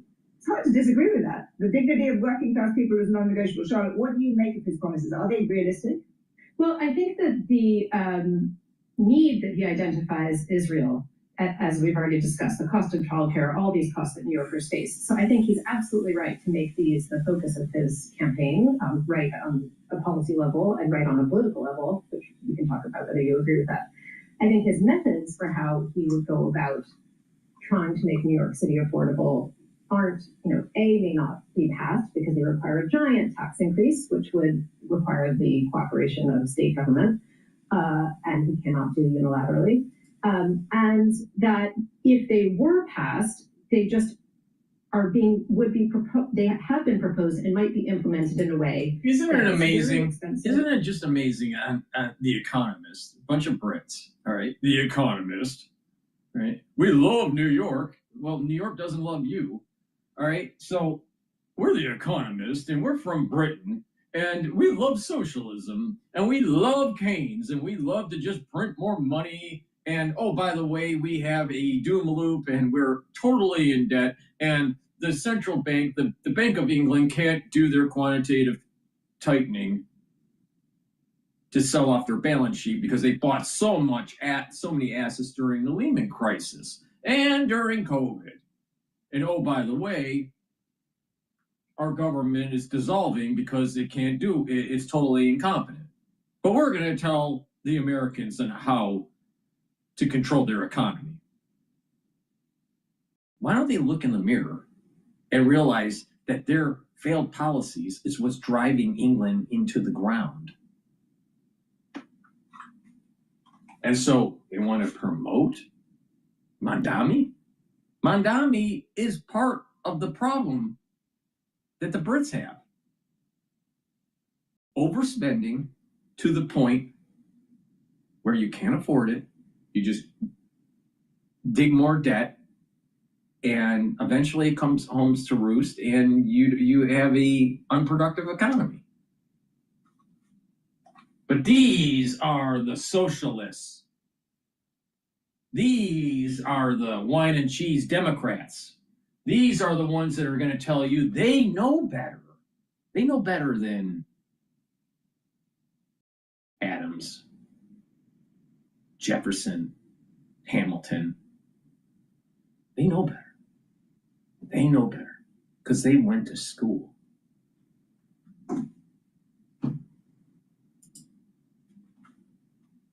Doesn't take into account the underlying factors that are driving up New York City's costs. So if you add social programs and design them in the most expensive way possible, daycare, for instance, having wages for daycare providers that are the same as unionized teachers, that would be really expensive. And so any politician has to make trade-offs between different policy priorities and the broader, take into account the broader fiscal health of the city. And it's not clear to me. Every single one of those Brits are liberal. Every single one. They push these policies in their own country. It's really skilled as a politician. Being a mayor requires being a manager. If you're a congressman, all you have to do is talk and raise money, not necessarily in that order. As a mayor, you have to actually operate a city, and I'm not sure that he will. The other point is that this is being presented as some sort of hope for New York, but actually these things won't help New York. No, and when exactly. They don't help New Yorkers, what will people do then? They'll just get crosser and more furious. I mean, just let me take one example. He wants a minimum wage of $30 by 2030. That number's plucked out of the air. It's only 30 because it's 2030. I mean, if that's really the basis for coming up with this figure, it's ridiculous. Yes, just on rent freeze, isn't it? This is an important one because housing is such a big challenge in New York. If you freeze rent for 2 million New Yorkers, the effect of that freeze is to raise the rent for other New Yorkers. So it's a classic instance where you have a knock-on effect that isn't taken into account with the headline proposal. New York's mayor overall relative to other American cities and other mayors in other big cities in the West, is not a hugely powerful office. Where the mayor does have a lot of power is over policing, so he would have real power over the NYPD, and also has quite a lot of power over education, over schools, where New Yorkers currently are getting a really bad deal for their tax dollars. One of the things that's striking to me about Mamdani's campaign is there's almost nothing about education in there. I want to talk about just one other element of Mamdani, which is really striking, which is his support for Palestinians and his criticism of Israel, and particularly Bibi Netanyahu. I mean, it is very striking. Like New York, the highest Jewish population in the United States, may, elect a mayor who has very much and very outspokenly. These people are the cause of Mamdani. They've been promoting freebies in society for decades. They promote socialism. This is the reason why Britain is a shithole. They need to look in the mirror and realize there's this video of her debating Stephen Bannon, all right? She's a socialist. She's a fucking socialist. She is the problem. Yeah, he's threatened to arrest Netanyahu if he turns up in America, which is because America isn't signatory to the ICC either, so it doesn't have to. I mean, two things strike me about that. The first is it is further evidence of the disenchantment with Israel and its policies in Gaza over the past 2 years, and that's not restricted to the United States. It's a more broad phenomenon. The other thing, though, is I think it shows Mamdani's really superior political intelligence. I mean, doing this unexpected thing, standing against Israel, which would have been a disqualifier 10 years ago, actually demonstrates to voters that he's sort of authentic, which is a requirement in modern politics. Whereas I think a politician who says I must always support Israel but looks insincere about it actually looks inauthentic and very political. But isn't it also a reflection, and remember this was we did a cover story on this a few weeks ago, of the very dramatic drop in support, particularly amongst younger Americans on both sides of the political aisle for Israel?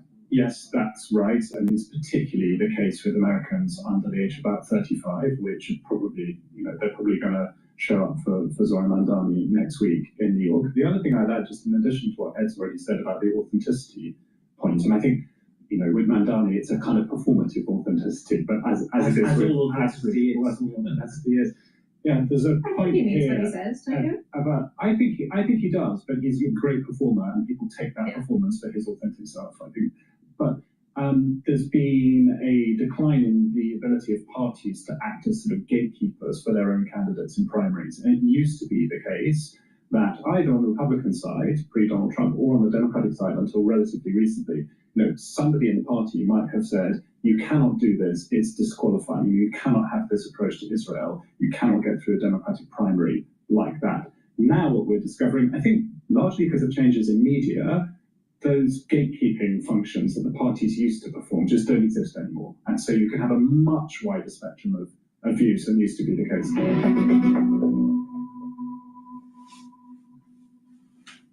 Yes, this is The Economist, pushing their liberal agenda. And they don't look in the mirror and really say, you know what, the push of Keynes, the push for socialism, the push for all these hammock social programs are the cause of making the society less productive. And then what happens is you get a outlier like Mamdani that's coming in and takes it one step further. Instead of just socialism, it's ultra-socialism or communism. And unfortunately, the elite schools in Europe and in the United States are pushing this kind of agenda. They're pushing for print more, create more social programs. Well, wait a minute. People are taxed to death already. Literally taxed to death. Please go to my store, the-studio-reykjavik.com. So you slow down the aging process. See, hopefully you'll be alive when we see actually real capitalism flourishing in New York. Get turmeric. Turmeric will soak up free radicals and bring down inflammation. And guess what? There are an awful lot of socialists that are creating a lot of inflammation. There's a lot of free radicals out there creating inflammation in your society, and you need to neutralize them. Please go to my store and get the turmeric. It's going to help with your immune system and your cardiovascular system and your brain function. Because by bringing down inflammation and soaking up free radicals at the cerebral level, voila, you're protecting your neurons. Lignans. It's going to help your immune system, your endocrine system, bring down inflammation, soak up free radicals. And ashwagandha root is going to control your cortisol levels and your blood glucose levels. See, when you're watching the news and you notice that New York's going to turn into a socialistic hellhole, your cortisol levels are going to go up. And if it's chronic, then those chronic cortisol levels are going to be immunosuppressive.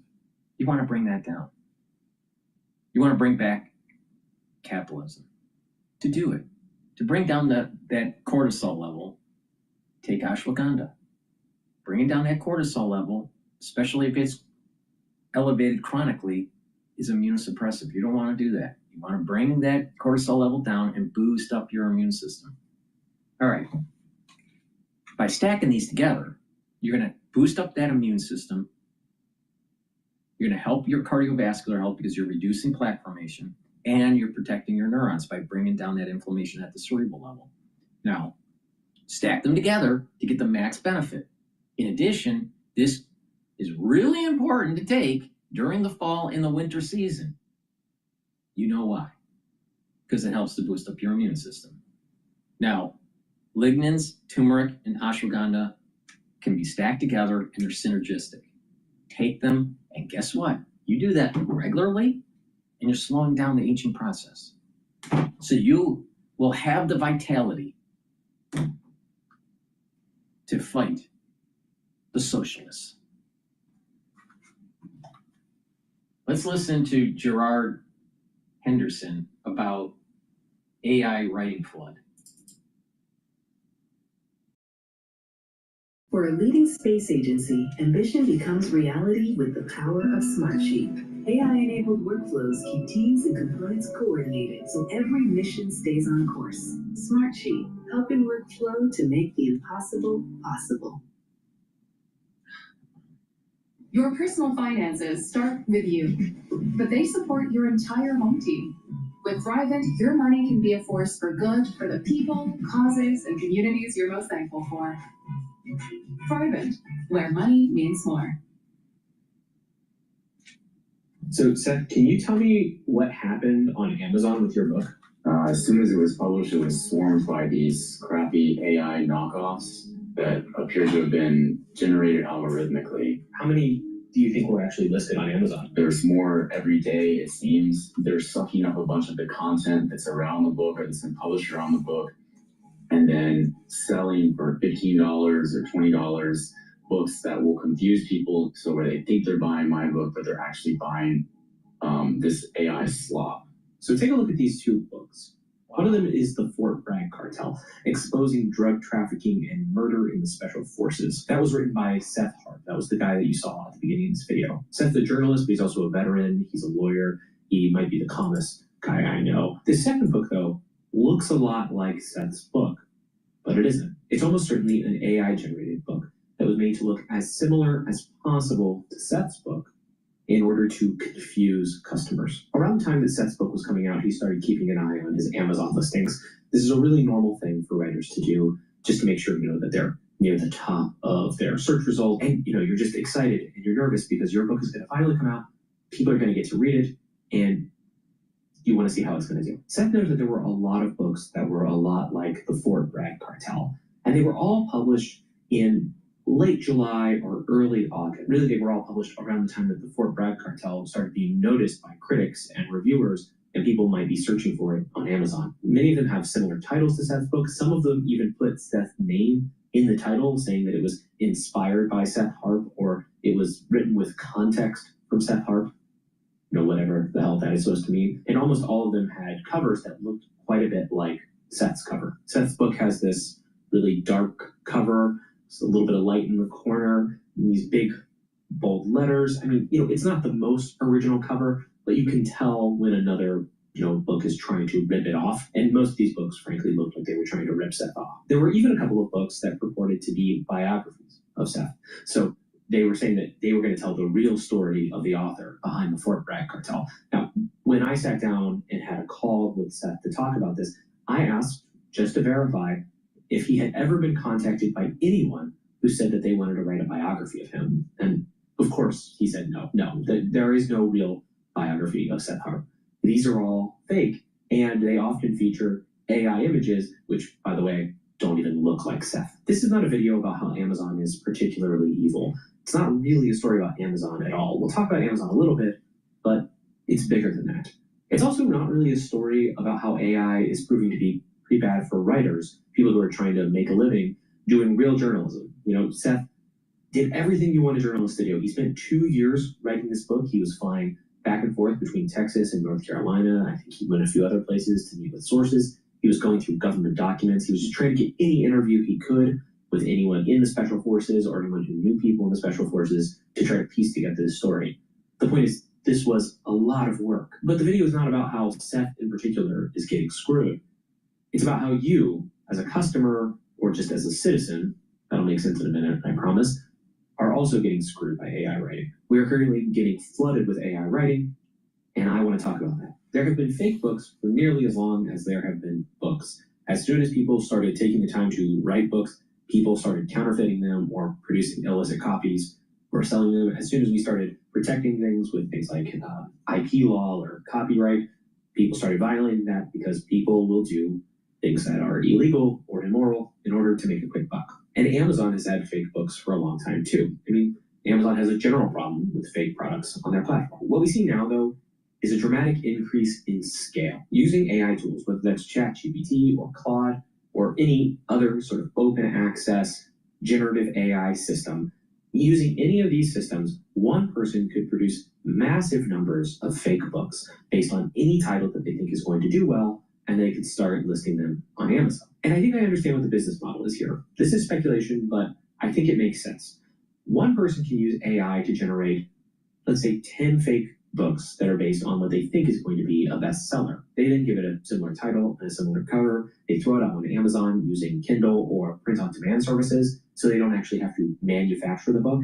And for maybe an hour's work, they can start making a little bit of money. And what you're really trying to do is trick people, or I actually think the better word here would be you're trying to defraud them. Right. They think that they're buying that book that they heard about on that podcast or in the newspaper, but they're actually buying your fake AI copy. And while some of the people who buy fake books are going to get angry and return them, not everybody will. And so for very little work, these fraudsters are going to make some money. The listings often get removed, but other books will replace them. So these numbers are going to vary depending on when you check. But right before recording this video, I checked again to see how many fake books associated with the Fort Bragg cartel I could find on Amazon.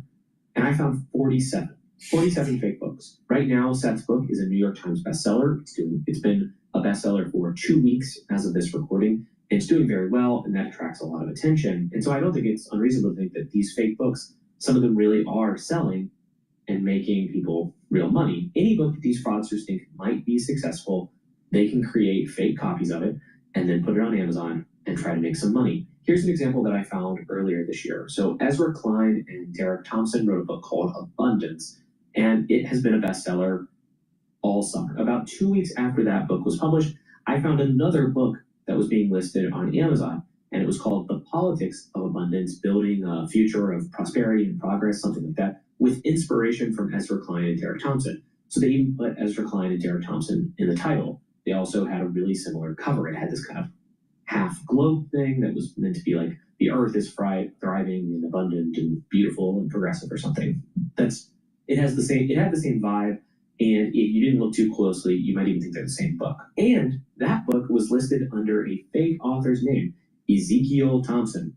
And Ezekiel Thompson, I think, looks a lot like Ezra Klein and Derek Thompson mashed together if you weren't paying that much attention. And that's what these fraudsters are targeting. They're targeting people who aren't paying close attention. It's no secret that AI slop is filling up the internet right now. You're most likely watching this video on YouTube, And it is very easy to find tons and tons of AI-generated content that is low quality, that is not particularly entertaining, but is cheap to produce and fairly easy to monetize, meaning that some people are actually going to make some real money off of this. I didn't expect it to come to the book world. For some reason, I thought that the books were too difficult to knock off. But the people behind the fake Fort Bragg cartel or the person behind Ezekiel Thompson are really proving that any form of media you can imagine is going to be fake. Exactly. So AI is literally going to destroy communication, the trust in communication, the trust of the printed word, the trust of human creativity in movies or even podcasts. I'm noticing now that like some history podcasts are now AI driven and not created by a historian connoisseur type. So either people will continue to use these services and consume the AI slop, or they will actually detach, and perhaps we will eventually unplug from this YouTube world that we're living in right now, this social media world. I think if we did plug out of it and consume content that could be verified, maybe that's what needs to happen, is some sort of verification system. People, I don't think, want to consume AI slop, as he calls it. But as it becomes more ubiquitous, you can't trust what's being printed unless it's somehow verified. And therefore, less people will consume that content, most likely. And those channels of disseminating information will start to die on the vine. But the now is starting to be eroded. See, early on, we used technology to be able to reach more people and to be able to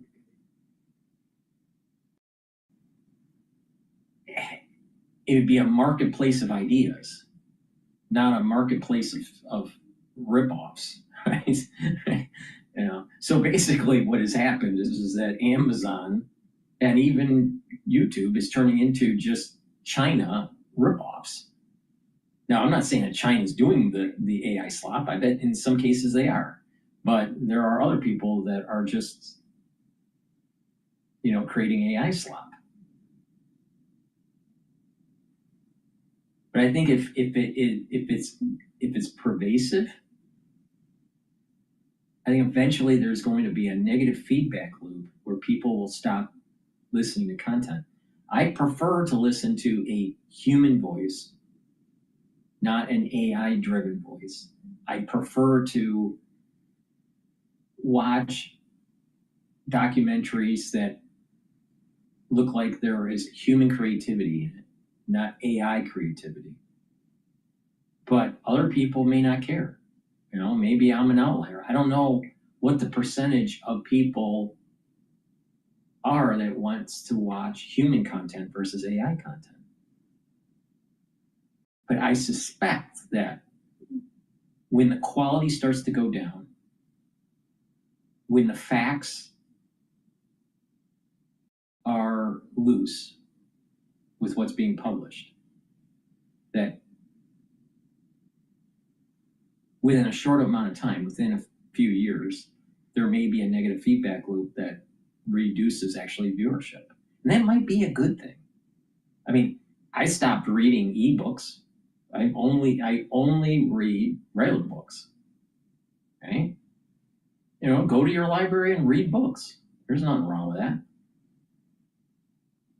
So, but it's sad. It's sad that where we're at with AI, where it's a tool to help create and to speed that creation, but it's also a tool to rip people off. And so what happens is as more and more people do this, especially in academia. All right, let's say you're a student and you're not really reading the books and not really writing your own essays on the book you read or whatever, and you just have it AI generated, you won't even learn how to write or critically think. So there are other negative externalities by this AI slop.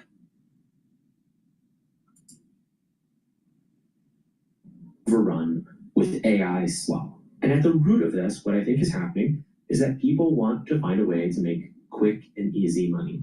We have this human urge or desire to find shortcuts and basically to cut corners. And those urges to find shortcuts and to cut corners will make us do things that we know are unethical, or simply, in those cases, those people just don't care. Like, they don't care if they're scamming you because they just want to make some money. So it could be laziness, but we can't really underestimate the effects of greed here also. I understand that most people don't really care about the publishing industry. And if you're watching some of my videos, maybe you consider yourself book savvy or internet savvy enough that you wouldn't fall victim to a scam like this. I say good for you. It sucks that it's going to happen to other people, but I'm glad that you have your guard up. But let's talk about two other examples that go out of the book world and prove that this flood of AI writing has the potential to harm you, or at least to seriously impact your life, whether you consider yourself particularly internet savvy or not. And that's because AI writing is starting to affect the police and the legal system. So back in January of this year, January 2025,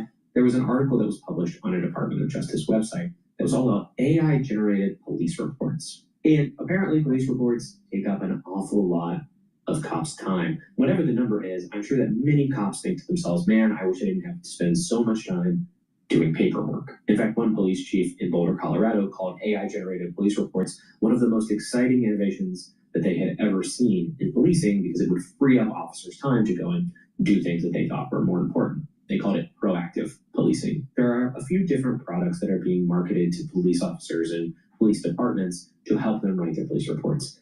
Some officers might just be using Claude or ChatGPT or something, but in addition to that, there are specific pieces of software that are being sold to police departments saying, hey, this will safely and reliably generate your police reports. Most of the articles that I read about this focus on something called Draft One. On Draft One's website, they say that they can generate a high-quality police report in seconds. And they'll do this by analyzing body cam. Your best idea deserves the best media.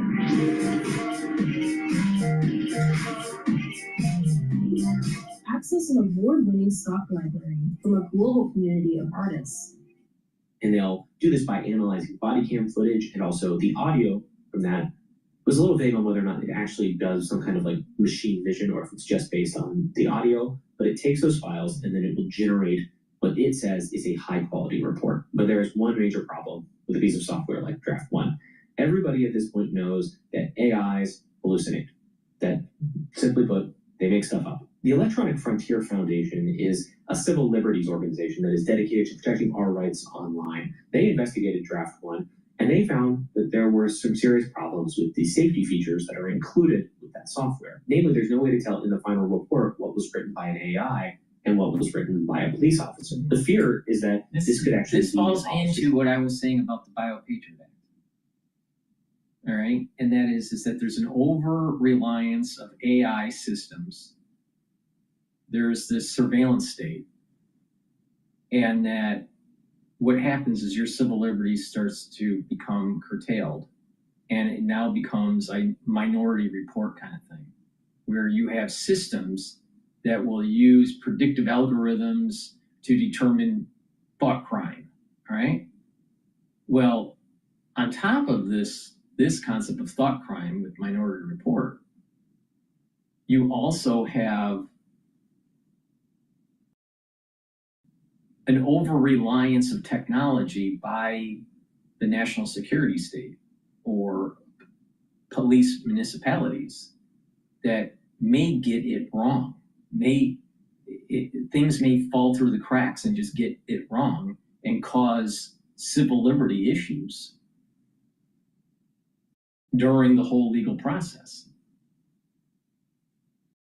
And so why should a police officer get more money if they are relying on more and more AI tools? Well, shouldn't we be spending less money then? Shouldn't these AI tools make them more efficient? And therefore they have to work less hours? Maybe you need less police officers if you're using surveillance technologies like cameras and predictive algorithms and AI report writing. So I'm not for defunding the police, but what I am for is defunding a national security state. I think human beings need to do their job and not be so reliant on AI. Well, I think his point here is this. People can take advantage of AI tools and create his term AI slop, which is a good term. But, you know, it's a create AI slop, but not just that. AI can just get it wrong. If you're not using the tool and checking what the AI is generating. You can see this in Grok or even ChatGPT, where the information that you're provided is actually wrong, all right? So if you don't know any better, if you can't check the work, if you don't have discernment, if you don't have a base understanding of the knowledge that you're searching on some sort of AI tool, then you could be misguided.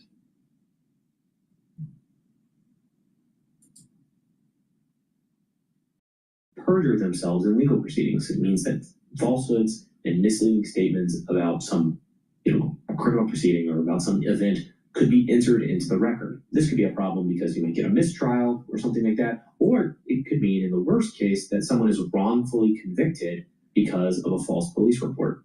That's an extreme case, but it's a possibility that I think we have to keep in mind. DFF says that Draft 1 does not save any of the drafts it generates. It doesn't have something like edit history. And if a police officer were to just copy the text out of the window and paste it somewhere else, it just disappears from Draft 1. So we have no way of tracking the origin or provenance of any of these police reports. So previously we could assume that it was just the officer doing their best, we hope, right, to make sure they're not lying, but we would assume that it was the officer doing their best to describe the situation. But if we're using AI for that, we actually lose that assumption. That assumption no longer holds. And if there are falsehoods in a police report now, we have to ask, is it because the officer was lying? Or is it because an AI hallucinated? Or is it because the officer was negligent and didn't check and catch those mistakes? I'm sure that we will see headlines about this issue very soon. Now, the company behind Draft 1 is called Axon. They are most famous for inventing the taser. Actually, the taser has a troubled history that you could look up if you really wanted to. Axon says that there are safety features included with their software, which are intended to prevent or at least mitigate these sorts of mistakes. One of those features would insert deliberate errors into the police report, which would mean that a police officer, in order to be responsible, would have to go and catch them and fix them. There is also a feature which is supposed to ensure that there's a human in the loop and require a certain amount of editing in the final report. But a Mother Jones investigation found that most police departments that are using Draft 1 turn those features off. They don't want the safety features. They want the quick, easy, AI-generated police reports. And it might seem like this video is really about two different things, but here's what I think is connecting them so far. People make fake AI books. My daughter's in ballet. And you need to set a bun, and you don't know what set means. Exactly. This will keep her hair sleek, and this will keep it cute. People make fake AI books because they want to make money from writing books, but they don't want to actually, go and write a book. That human drive to cut corners and to be lazy leads them to just use AI to write fake books. Police officers probably do not enjoy writing police reports, so they use AI to generate the reports for them. They cut corners because human beings have this tendency to be lazy. By the way, Axon also has a feature which would add a header to a document, just saying that AI had been used in the process of generating the report. That's another feature, though, that can be turned off. And again, most departments that are using this software, they turn that off. It's actually very difficult to know how many police reports are being written with AI now because we don't have good data and we don't have any kind of mandated transparency, except in Utah. Utah has passed a law saying that police departments actually have to be transparent about their use of AI in police reports. Other states like California are considering that kind of legislation, but right now, The thing is that the legislation should be to stop it. To stop the use of AI. If the officer needs to write the damn report, you know, you're getting paid, write the damn report. This is crazy. This is crazy. This society is so fucked up. Leader in AI transparency for police reports is Utah. So I say good job to the Utahns, I think it's what they call themselves. Good job to the Utahns. There's a chance that anyone who's watching this video has either already had encounters with the police or will at least one time in their life have some kind of encounter with the police, that they get pulled over for a speeding ticket or they get arrested for disorderly conduct or, you know, something much worse. And so I think there's a reason for absolutely everybody to care about this flood of AI writing that is being used to generate these police reports. We should demand, actually, that human beings write those reports so that we can properly hold people accountable if there are mistakes in them. We also should demand, I think, that lawyers who are handling these legal cases also write their legal briefs themselves. But there have been numerous stories. You can find them on YouTube. You can find them in the newspaper. I'll include a few links here in case you're interested, of lawyers using AI to write their legal briefs. And as a result, they have submitted arguments to judges. So they have gone to court and submitted arguments that relied on fake cases that were really just AI hallucinations. What happens if you build precedent? What happens if those aren't caught and you build precedent based on an AI hallucination? I have no idea what that means. And that's a much more serious problem than a couple of fake books being sold on Amazon. But again, I think it's all deep down related. This is not a complete anti-AI video. This is not about whether or not AI can be creative or ever be conscious, or whether or not even these systems really are AI. I kind of don't care about that right now. What I'm saying is that people are already using AI in irresponsible ways, in ways that could actually hurt you or people you know. They can hurt you because they defraud you out of some money, and so you lose $15, or because some huge part of your life now gets taken up dealing with AI-generated problems in the legal system. I always like to end my videos by talking about something positive. You know, here's what we can do about it. Here is the upside. Here is the chance for opportunity and reflection or something. But really, in this video, I'd say I don't know what we possibly do. If we could come up with some general solution for laziness, basically make it so that people don't want to be lazy about things that matter, maybe that would work, but, you know, good luck. Society has some big problems when it comes to the future of technology. And we are not wise enough to deal with it. Not at all.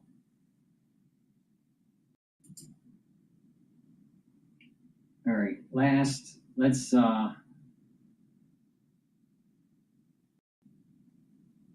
a look at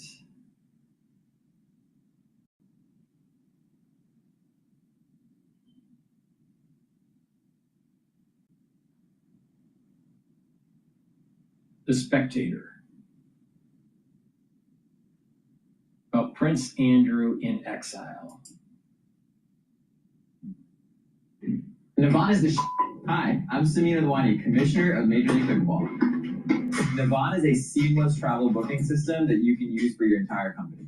Whatever your feelings, whether you are a committed monarchist, a Republican, or something in between, you look at the Andrew stuff and think this has not gone well for the monarchy, and it probably isn't over. We're probably going to be sitting down in a week or two and having another conversation because something else will have come to light. And I start to think to myself, how much damage can the monarchy sustain? Hello and welcome to Spectator. Before we go to the Spectator TV, which is run by human beings, please go to my store, the-studio-reykjavik.com, and get the peppermint, lavender, and tea tree deodorant or the citrus deodorant. Now, these deodorants are for males and females. It has no aluminum and no baking soda. It's made from essential oils from the Himalayas. Extremely high quality ingredients, all natural, and it's dual purpose. You use it as a daily deodorant, and it'll also help to detoxify your body. And I'm willing to bet the deodorant you're using now doesn't help to detoxify your body. So please go to my store, get a couple bars for your household, and take this deodorant, use it every day, and it's going to help to detoxify your body. Now, if you're detoxifying your body regularly, your immune system and your endocrine system is going to perform better. Now, you ever wonder why people that seem to be sick all the time or have a weakened immune system, they age faster? Well, when you don't have a good immune system, you're producing lots of free radicals, you're producing lots of inflammation, you're contracting stuff around you, right? And it's affecting your body, and it takes a while to clear that infection and to heal the different tissues that have been affected. And that's taking energy from your body. A weakened immune system will speed up your aging. So if you boost up your immune system and you detoxify your body, you are slowing down that aging process.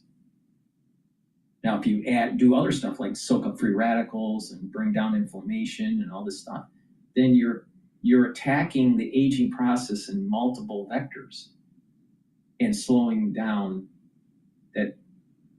that aging process. And so you'll have more vitality. You're increasing your longevity.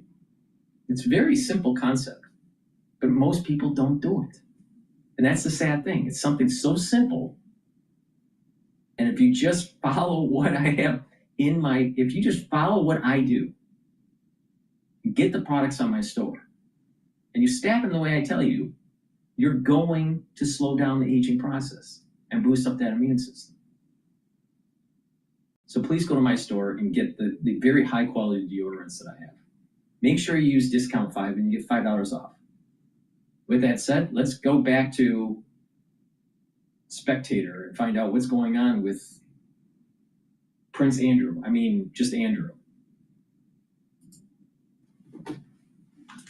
Hey, I'm John Connolly, the Spectator's news editor. Last night, Prince Andrew, now just Andrew, was formally stripped of all his titles and honours by the King. It's a bombshell announcement, and joining me to discuss is Alexander Larman, the books editor of Spec US, contributor to Spectator UK, and the author of numerous books on the royals.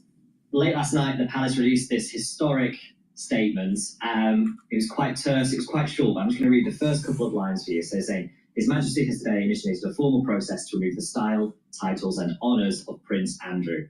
Prince Andrew will now be known as Andrew Mountbatten Windsor.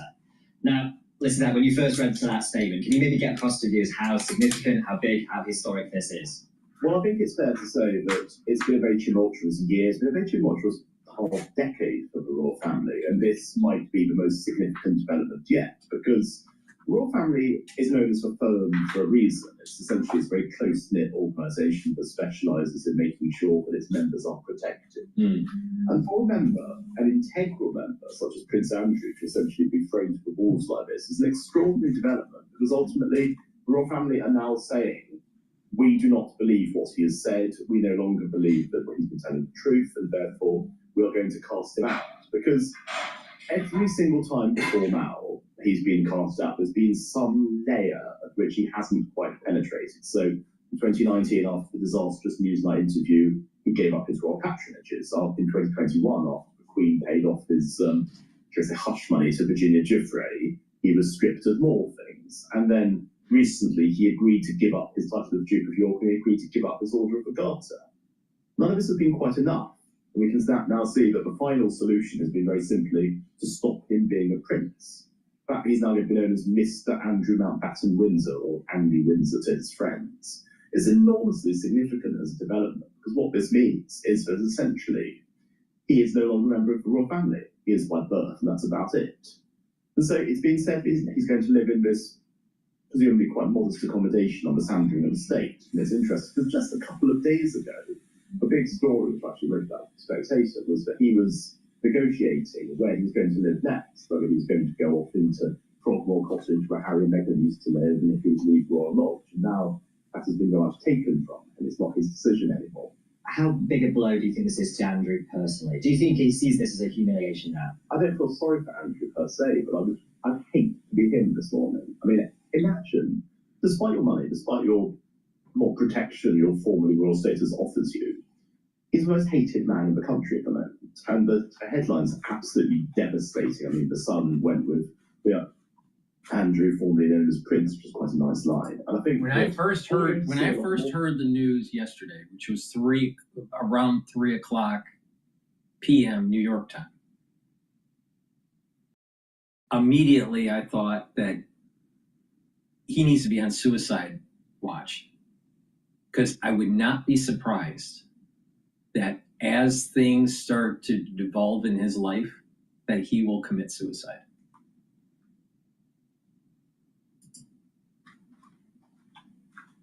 It's a sense that it's an open season on him. And of course, a lot of people are openly asking whether any of his actions amount to criminality, if it's likely that he could be arrested, if he could even be charged with crimes. And if so, we receive a really unedifying spectacle of the first member of the royal family to go on trial for a criminal case, which if he's convicted, he'll usually go to prison. At this stage, anything is possible. I don't see any end to what's going to happen. Of course, the question that we have to ask is, how does this affect on the wider royal family? Because obviously, Charles will be hoping. A very strongly worded statement released last night, which explicitly allies him and the Queen with the victims of sexual abuse, such as the late Virginia Giuffre. It's very, I mean, every single word is 109 words long. Every single word is very carefully weighed, very carefully measured out. And essentially, what it's saying is, he chooses to continue to say this never happened. We no longer believe him. Our sympathies with the victims of Epstein by association, people that Andrew may or may not have had dealings with. That's the people that we stand by. That is also how we want the monarchy to be seen, as modern and compassionate.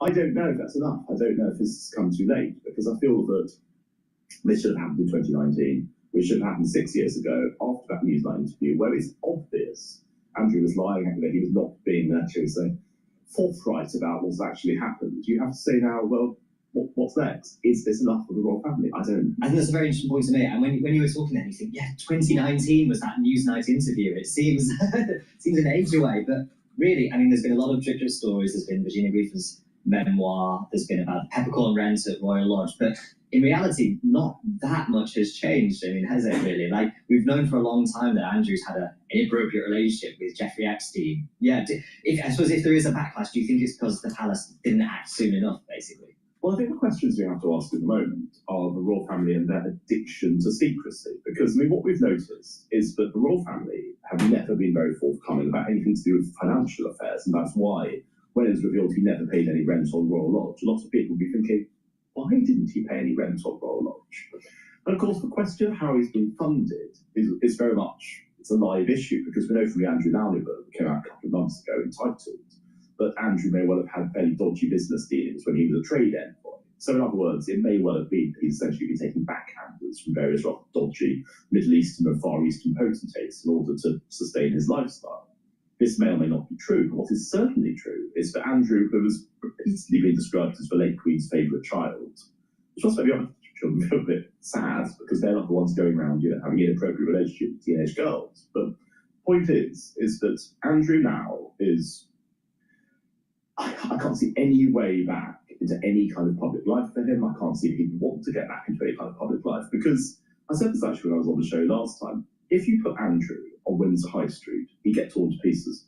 It's a really scary thought that actually he's not safe. I mean, that's the thing. There are going to be people out there who have seen this level of coverage of him. And I mean, most people think of it as, I mean, let's be absolutely honest. Most people think that Prince Andrew is a paedophile and a sex offender. They think he should be in jail. And that is something which, unless he was to be found not guilty in a court of law. And these are allegations he denies, we should say as well. Of course. He denies all allegations against him. It's important to stress these things. But most people don't believe. That he's been caught lying over and over and over again makes it harder and harder and harder for him to deny these things. So the question is, what happens next? I mean, does he have any way back? No, I don't think so. I mean, the question is also, are his daughters going to be affected by all this? Because the question remains, did they have dealings with Epstein themselves? Did they take the Epstein dollar? And I think that is the next story is waiting to emerge, because Andrew is now going to be sent into what the royal family hope is going to be obscurity in a small house in Sandringham somewhere. If I was Andrew, I'd leave the country, I'd go to the Middle East or somewhere like that. I'd basically tap up one of the people who gave me money in the first place and said, look, it's in a bind, you might have seen the papers lately, can I have somewhere to stay? Because in the Middle East, he's beyond jurisdiction, he's not going to be, he could still live a life like he's accustomed to out there, whereas in this country, it's not going to be any kind of life whatsoever. He's going to be skulking in a corner of the Sandringham estate at his brother's largesse as well. And of course, I don't think there's any love lost between Charles and Andrew anymore, with a nephew who hates him, who's made it very clear that when he becomes king, Andrew will be evicted from that as well. No, if I was Andrew, I'd leave the country. I mean, I would just literally, because look, the Duke of Windsor had to leave the country for being a Nazi sympathiser, and I mean, that's quite bad. But let's not, play that one down. But on the other hand, I'm not going to say this is worse what Andrew's done. So in fact, we have to take the attitude that we're better off without him, and he's better off leaving the country. Does feel very medieval, doesn't it? Sending a prince in exile abroad, but I don't think anyone's calling for him to come back across the water at any point. I think it's fair to say. Well, I'm absolutely sure William would love to put him in the Tower of London. I mean, he could have, quarters there. He could look at the ravens, play the beef eaters all day. It'd be lovely life. One thing that has been mentioned, Alex, is the fact that despite losing all his titles, it seems that Andrew will remain 8th in line to the throne. Do you think there's obviously, it's very, very incredibly unlikely that he would ever become king because of that. But do you think there is a sort of tension here for the palace, which is that, yes, we're saying he's a horrible man, he's been exiled, he's been cut of his titles, but still, he is in line to the throne there. And do you think that can last? Well, I didn't think he'd be stripped of his princedom without an act of parliament. And clearly he has just been stripped of his princedom, and there didn't need to be a big political debate about it. So, no, I mean, I can't see that lasting much longer, because ultimately, just because you happen to be 8th in line to the throne, because you happen to be born the second son of the late Queen, that can be removed from you quite easily, I would have thought. I mean, everything else has been removed. Why shouldn't this be? But you start to think to yourself, well, what's the point of any of it? If you can just take all this stuff away from people, why? Because I think the whole thing about the royal family, to a large extent, is it is a kind of make-believe that we're all complicit in, but we have to believe in the pageantry. It's like a classic line from Lord Bypass, isn't it? You cannot let sunlight in upon the institution of the monarchy. You cannot bring it to too much exposure, because as soon as you do that, you've got a situation where the whole thing begins to collapse. And of course, so much of the success of the royal family depends on this relationship between the monarchy, who essentially rule by consent, and the people, as represented by Parliament, who allow them to rule. Because obviously that's the whole basis on which Charles II came back for restoration of the monarchy in 1660. That was the understanding. There would never again be a situation as happened with his father, where essentially the monarchy was a kind of tyranny, where there was no check or balance on the power of the individual monarch. And what we are now seeing is that I don't think there's an appetite for republicanism in this country. I don't think that, Graham Smith and his Republic movement, they don't have a huge amount of support. But I've often thought, well, what if somebody who is not just a rabble-rouser, somebody who is a popular figure who could actually come forward and say, I think we need a republic. I mean, look at the New Statesman this week. They've got a big lead article saying we should scrap the monarchy. And you think to yourself, well, maybe the time has come to having serious conversations about what monarchy should be, because certainly when William becomes king, he'll want a very different kind of monarchy and a very streamlined kind of monarchy. But we don't place his uncle in it. But will there be any place for anyone else? Because, I mean, for instance, I find it hilarious there's this attempt to make Prince Edward happen. And you think to yourself, who cares about Prince Edward? No one's ever going to care about Prince Edward. But the fact is, there's not many people left in the monarchy. And actually, one thing I'm going to say, which might surprise regular readers or regular viewers, this is all putting the Harry and Meghan stuff in great perspective. Because you might not like Harry and Meghan, you might think they're a pair of unscrupulous grifters who have been using their royal titles in order to make money. I think that's all true. But nothing they have done comes remotely close to this. And I think that's a real distinction we have to make, because I see people saying that Harry should be stripped of his titles. I'm thinking, but why? I mean, that's the thing. You might not like the man. You might think he's unscrupulous. You might think his wife is to be discussed. But nothing they have done, to me, comes remotely close to anything that Andrew's been accused of. I think that's the important distinction to make. Yes, and I think as well, once you've had the distance of a few years with sort of the height of the Harry and Meghan controversy and then moving to America and so on, and you think, what kind of damage do they do to the monarchy? I mean, it does seem to pale into insignificance compared to the Andrew story, which is right at the heart of the monarchy and is still sort of carrying on. Yes, I mean, it's interesting because Harry and Meghan, obviously, they exiled themselves voluntarily. They, obviously, Harry in his memoir Spare, there's some very disobliging comments about his family, about the institution of the monarchy. And we can debate how right that is and how dictated by sour grapes, but of course, bear in mind, Harry decided, right or wrongly, that he'd be better off in California, away from the royal family, with his family. Fair enough. Andrew has not done anything like that. He hasn't shown any sense of remorse. He hasn't shown any sense whatsoever of any of this being done voluntarily. I mean, even that ridiculous statement he was put out last week about, because he's so honourable, he's going to stop using the Duke of York title and stop being a distraction. You just think, who on earth is crafting this stuff? Because clearly he doesn't have a good private secretary. Clearly he doesn't have anyone around him. I mean, there were rumours that his daughters were helping him with PR stuff. You think, well, he's getting new daughters, if that's what you're going to be doing in terms of PR, because ultimately it's not gone well for him. And I think that there's no way it can come back. I just can't see any potential way that Andrew is going to be at the heart of the royal family again. I mean, he's never really been at the heart of the royal family, but I mean, just, not very long ago, we had that bizarre vision of him leading the way in a royal family event. You're saying people should have gathered a long time ago how toxic he is and how damaging to the institution of the monarchy. And the fact is that with Andrew gone, the monarchy can regroup. Now, I don't know what the future holds for it, because I think that if I was a Republican right now, I'd be out there on social media doing big posters on the street with just pictures of Andrew and saying, this is what your money has been paying for. Taxpayers' money has been subsidising a man who's been accused of terrible crimes, and then his family have been complicit in covering it up and allowing him to get away with it. Well, that has to stop. And I think that whatever your feelings, whether you are a committed monarchist, a Republican, or something in between, you look at the Andrew stuff and think this has not gone well for the monarchy, and it probably isn't over. We're probably going to be sitting down in a week or two having another conversation because something else will have come to light. And I start to think to myself, how much damage can the monarchy sustain? How much more can there be to go? And the question is an infinite amount, because there's going to be a lot more Jeffrey Epstein emails lurking somewhere, aren't there? Brilliant. Thank you very much, Alex. My pleasure.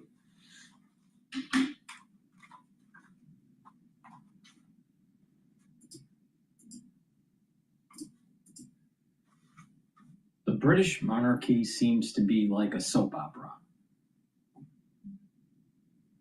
Thank you for listening. This is the end of my transmission. Please go to my store, the-studio-reykjavik.com. Pay attention to the health protocol that I have to help slow down the aging process. This is what I have been doing for a very long time. So if you just pay attention and follow my advice, you're going to see some